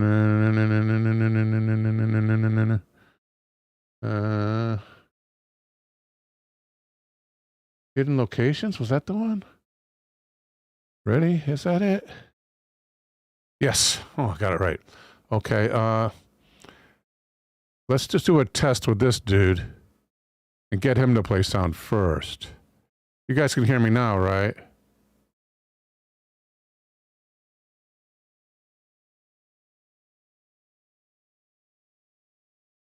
Could we hear it from your mic? That's an interesting idea. Let's see. Let's do this as a test.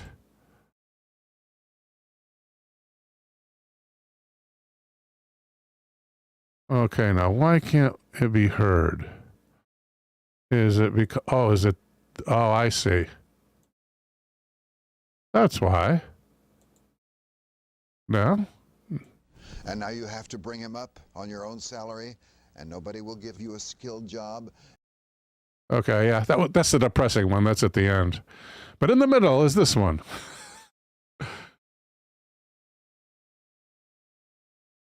In 2019, on June the 27th, an event was posted on American Facebook. The name of the event was Storm Area 51. In 2019, on June the 27th, an event was posted on American Facebook. The name of the event was Storm Area 51. They can't stop all of us. It was scheduled for September 20th. Surrounded by desert, Area 51 is a highly classified Air Force facility inside the Nevada test range.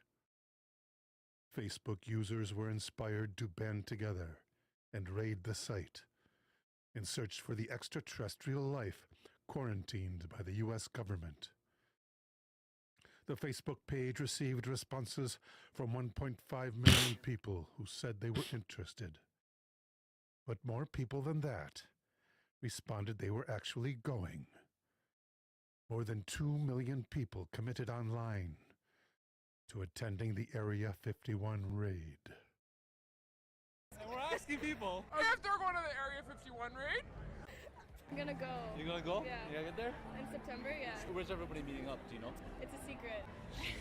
Are you going? I can't commit to it yet. Oh. Yeah. Are you just gonna like jump over the fence? So, like, what's the plan? No, Like- we're gonna do some spy stuff. Oh, and night goggles? Yeah, night vision goggles, the most important thing. Are you going? I'm not going. But there's like 2 million people that's supposed to go. I know. Do you think there's one in Canada? Area 51 Canada? Yes, for sure. No, I'm not fucking going. Am I a fucking moron? Like, no, I'm not doing that. No. If you're gonna raid Area 51, do you want to fucking put it over Facebook? Yeah, no, that's what And like put it all over the internet and be like, oh yeah, we're gonna do this, we're gonna do this. Fun. How fucked up would it be if like just aliens came down and destroyed our fucking world? And like, what the fuck do you do? There's not nice aliens. Ow. They're not nice. They're fucking mean. Do you believe in aliens? Yes, I believe in aliens. Because it can't be just us. No. Right? I think the world is too big, and we know just the top of the iceberg. I think we don't know what we don't know, you know? So there must be like something outside us. There must be. What I'm gonna do with my alien when I get it. But what are you gonna do to alien again? She's gonna fucking punch it in the face. What if it's a nice alien? Well then, I don't know, buy her dinner. You get the alien to buy you dinner. That's what's going Oh, on. absolutely. She's not buying an alien dinner, not a chance. What if he's like antisocial? If the alien is antisocial, the alien and I will be antisocial together. The alien might not even like you, or you might To not be even honest, like the alien. I'd be lucky if the alien likes me. I don't Are you know. gonna fuck your alien? Maybe. Who knows? I'm not counting it out yet. Like, Yeah, exactly. I am Area 51. You're an alien. Yeah, Yeah. I started it. You know, I have people that I met and they transitioned me into this body. Men in Black 1, 2, 3, 4. It's not how we are. We're a little different. In 2019. In 2019. That's pretty cool. All right. Thank you, Elder. All right. Next up from Frog Van.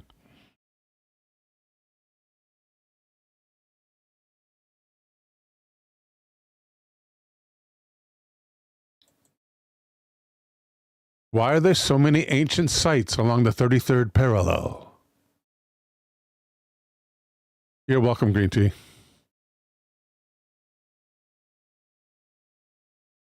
I didn't realize RoboBill was in there in the first round either. I don't use those keys very often on my Stream Deck. Do I have a mirror available? No, it's not evidently here. It should be here. I could show you my little deck here. Well, I could show you anyway. Oh, don't ruin it. Pull up. Get some slack in the line. Okay. Here's my Stream Deck.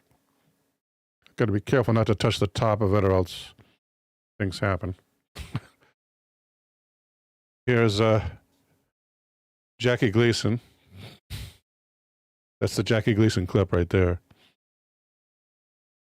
Regular viewers will remember that clip. And yeah, there's RoboBill.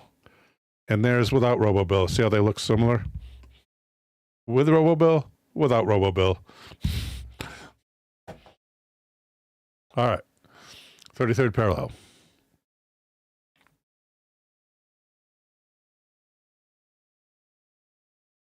Alvin and his thoughts.com. Uncovering the mysteries of the 33rd parallel, ancient civilizations. I am hooked. Verpeen, welcome, sir.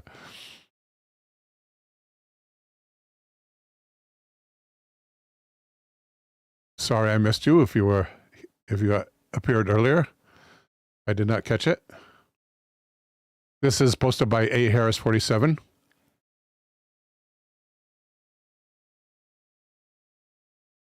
Entitled, is that a tablet, Bill? No, it's called a Stream Deck. This question from Kanga Kong. It's called a Stream Deck. It's like triangular. It's like a UFO. And it has a bunch of hot buttons for doing things while you're on air.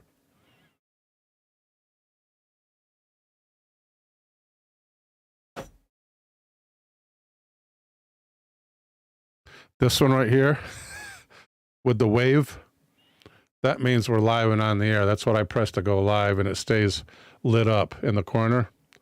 The Chinese wave, or Japanese wave, I'm sorry. Famous Japanese wave picture.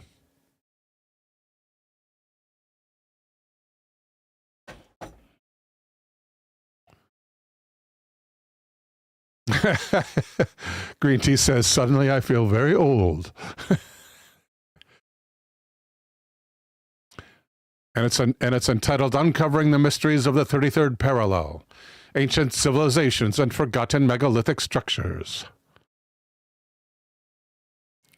And here's a preview. Yeah, they have them smaller. Kanga says it's interesting. She has to look it up. They have them smaller too. Where's my small one? They come as small as this.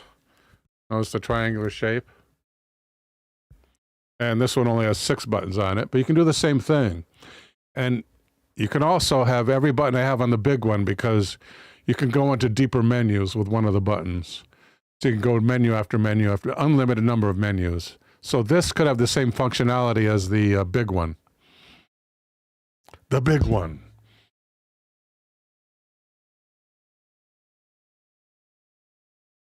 That I got for on the road. And here's a summary of what he's going to talk about, I guess. No, it's just a summary, period. Breakdown.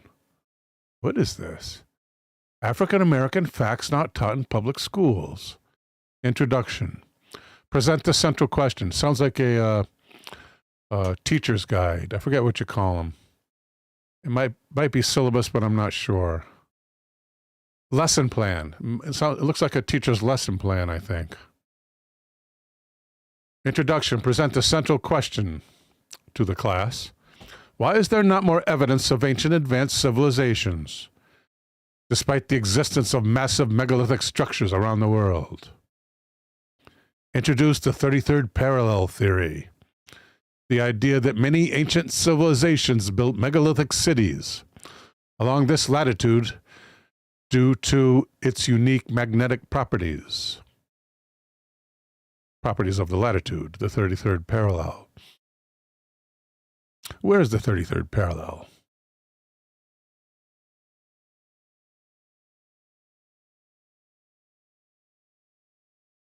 "33rd parallel." Must be this red line. Whoops, the dragon's still on. Don't do that while you're browsing, Billy. What about a worldwide? You can see here it goes over the lower half of the U.S. This red line, I guess. Where's a world map? Here we go. Open image, new tab.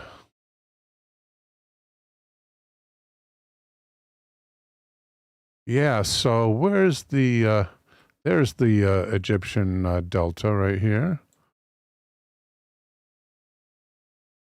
So it goes through Syria, Iraq, formerly Mesopotamia, goes through Iran.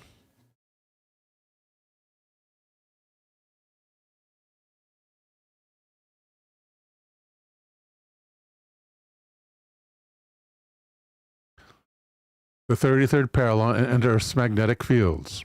Explain the significance of the 33rd degree latitude, highlighting its connection to Earth's magnetic field. What is that? We'll ask AI. What is the connection of the 33rd parallel to the Earth's magnetic field?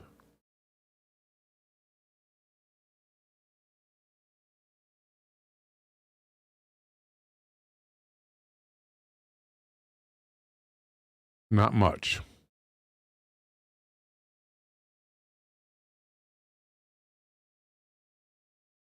Explore why ancient civilizations may have chosen these locations, tapping into natural energy sources, courtesy of the 33rd parallel, to build large, technologically advanced cities.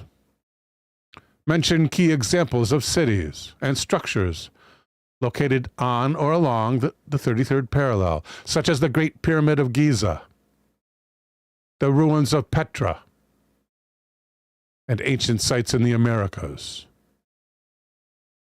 Ooh, good question for AI there. Let's grab, oh, we can't grab it. Why not? It won't let me copy. Why won't it let me copy? Megalithic structures. How can I grab it then? Can I... Key example, Great Pyramid of Giza, ruins of Petra. We'll just ask for a bunch of them. Key examples of cities and structures located on or along the 33rd parallel.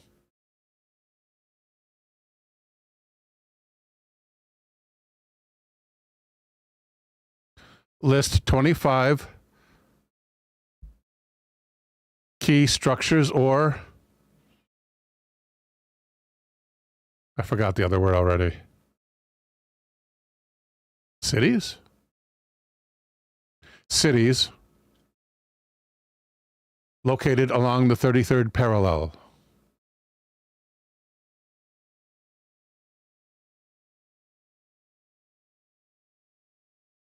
Baghdad, Damascus, Beirut, Jerusalem, Amman, Jordan, Tripoli,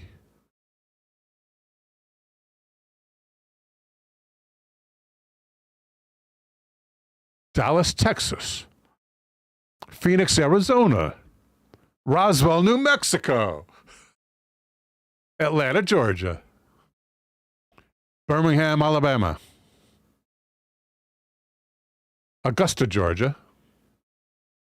Wuhan, China. Wuhan. Source of the Koof. Supposedly. Oh, Frogfan is a link. Thank you. We'll grab that. Thank you, Frogfan. We'll check that out momentarily. Shanghai, China. White Sands Missile Range, New Mexico.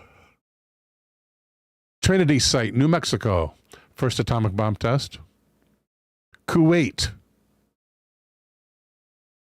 Interesting. And from Frogfan directly at ancientcode.com, The Mysteries of Parallel 33.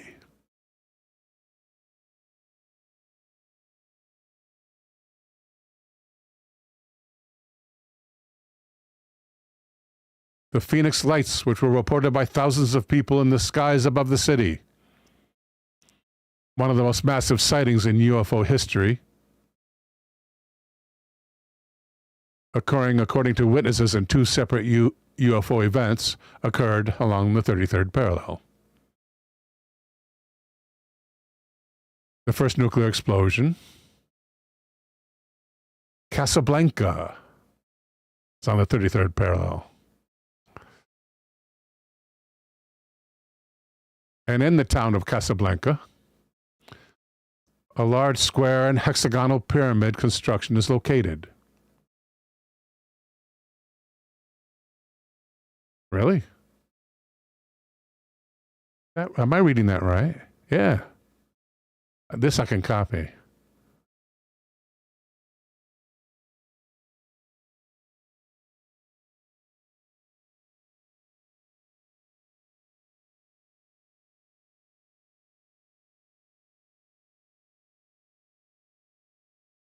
Ask AI.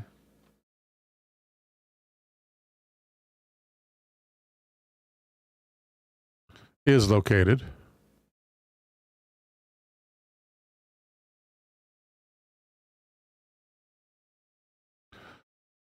What is that structure?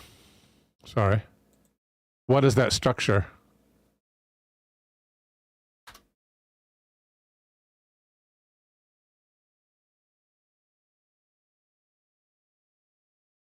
The structure you're referring to is the Wailea building, Hall of the Wailea of Grand Casablanca, located in the Muhammad Square. Designed by architect Marius Boyer and constructed between 1928 and 1937 during the French Protectorate. And in other words, it was there when Humphrey Bogart was there. No, I don't think they filmed on location. I could be wrong. This building is a prominent example of neo-Moresque and Art Deco. Oh, I love Art Deco. I love Art Deco. So let's check out the Wailea building.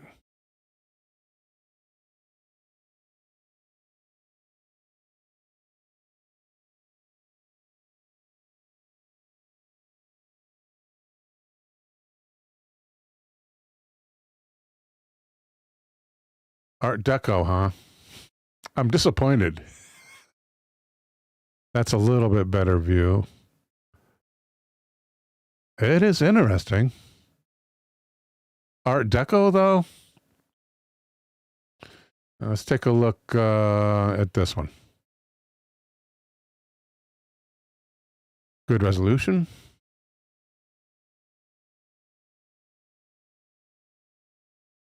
I don't know about Art Deco.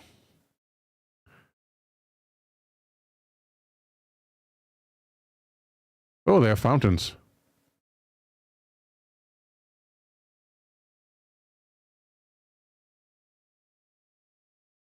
I guess maybe.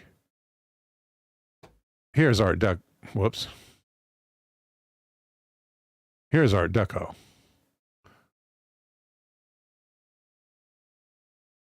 Art Deco.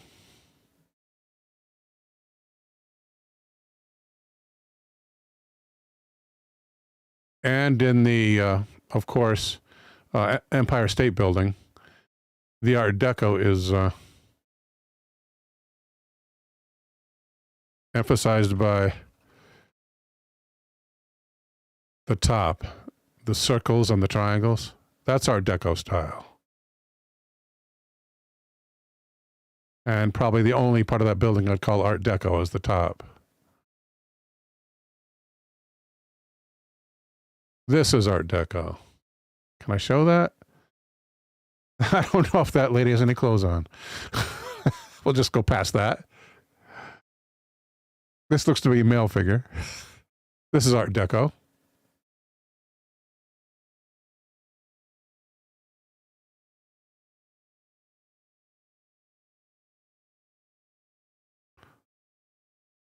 Where is this?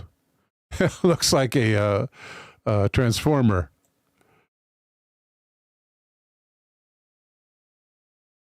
See the wings, how they're, I don't know how to describe it, but that's Art Deco. The wings are typical of Art Deco. That looks like a transformer.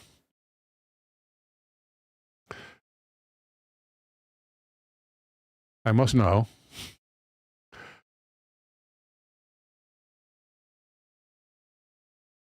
Was the design of the Transformers influenced by Art Deco?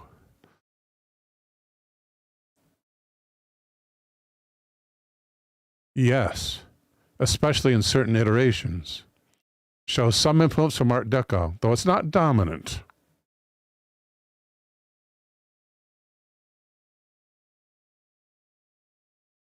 Back to the story.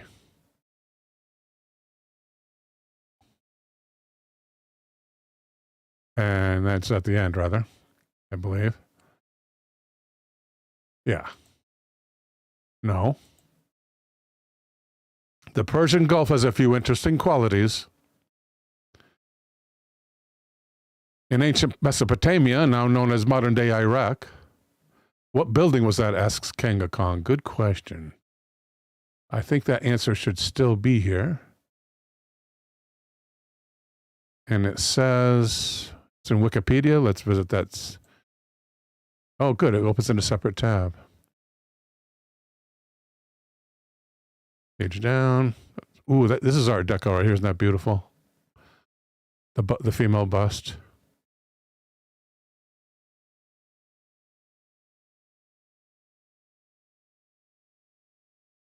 That's some gorgeous Art Deco right there.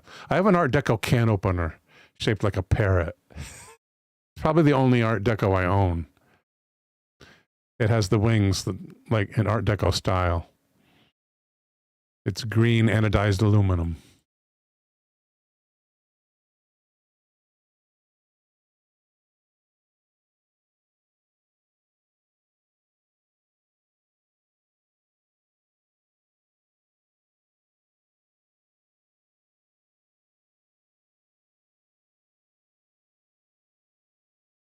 Boy, it doesn't have enough examples of Art Deco, does it? Art Deco painting, 1930. And bobbed hair.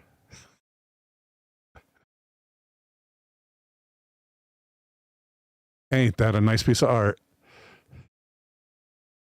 That is beautiful. Roaring 20s.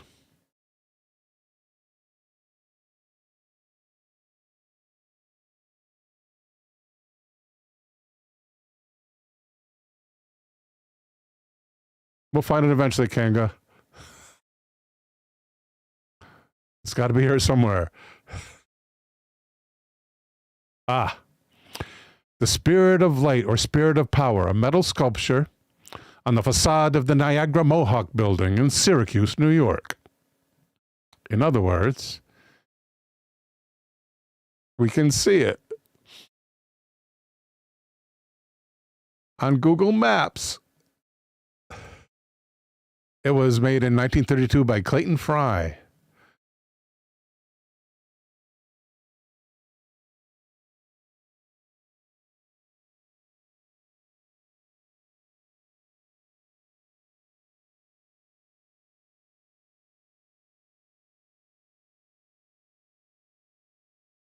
Where'd it go? Oh, jeez. I missed it. On clicking on that thing, I missed it. Dang it. Now I don't know where it is. Oh, wait, it's right here. Okay, good. So give us roadmap, please, or roads, please. Thank you. Let's look from far across the road if we can.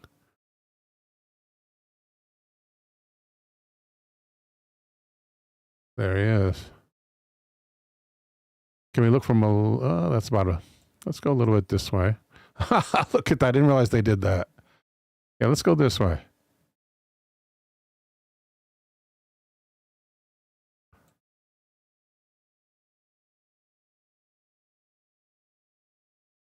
Niagara Mohawk, for those who don't know, is an electricity company.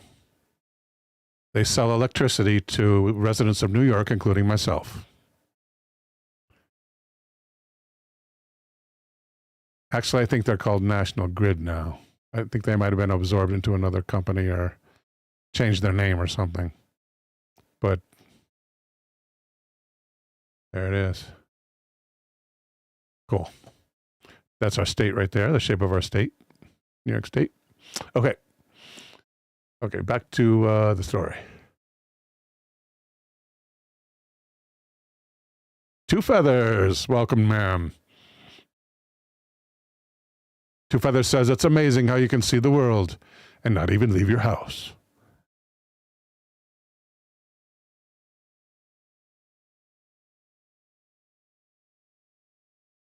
Did you know that Baghdad is located at latitude 33 degrees? And the palace of Saddam Hussein was built exactly at that position. I did not know that. Cape Town, South Africa, and Sydney in Australia also correspond to the mystery. And if we travel along the 33rd parallel from the Middle East all the way to the Far East, we can actually find the fabulous White Pyramid, which is located about 60 miles southwest of Xi'an. The Bermuda Triangle also has a mysterious connection on the 33rd parallel.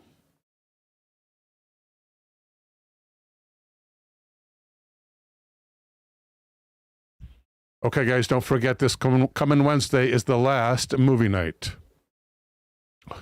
This will be hosted by Gotcha Man. And I'll be there. And let me put up the movie thing. First, we have The Mole People, one of the most imaginative science fiction films of the 50s, in which archaeologists discover an ancient underground civilization. This is followed by Surrogates, starring Bruce Willis. Set in a futuristic world where humans live their lives remotely, from home, through surrogate robots who take their place and go out into the world and do their jobs and stuff. And we'll see you there. May God bless and protect you all.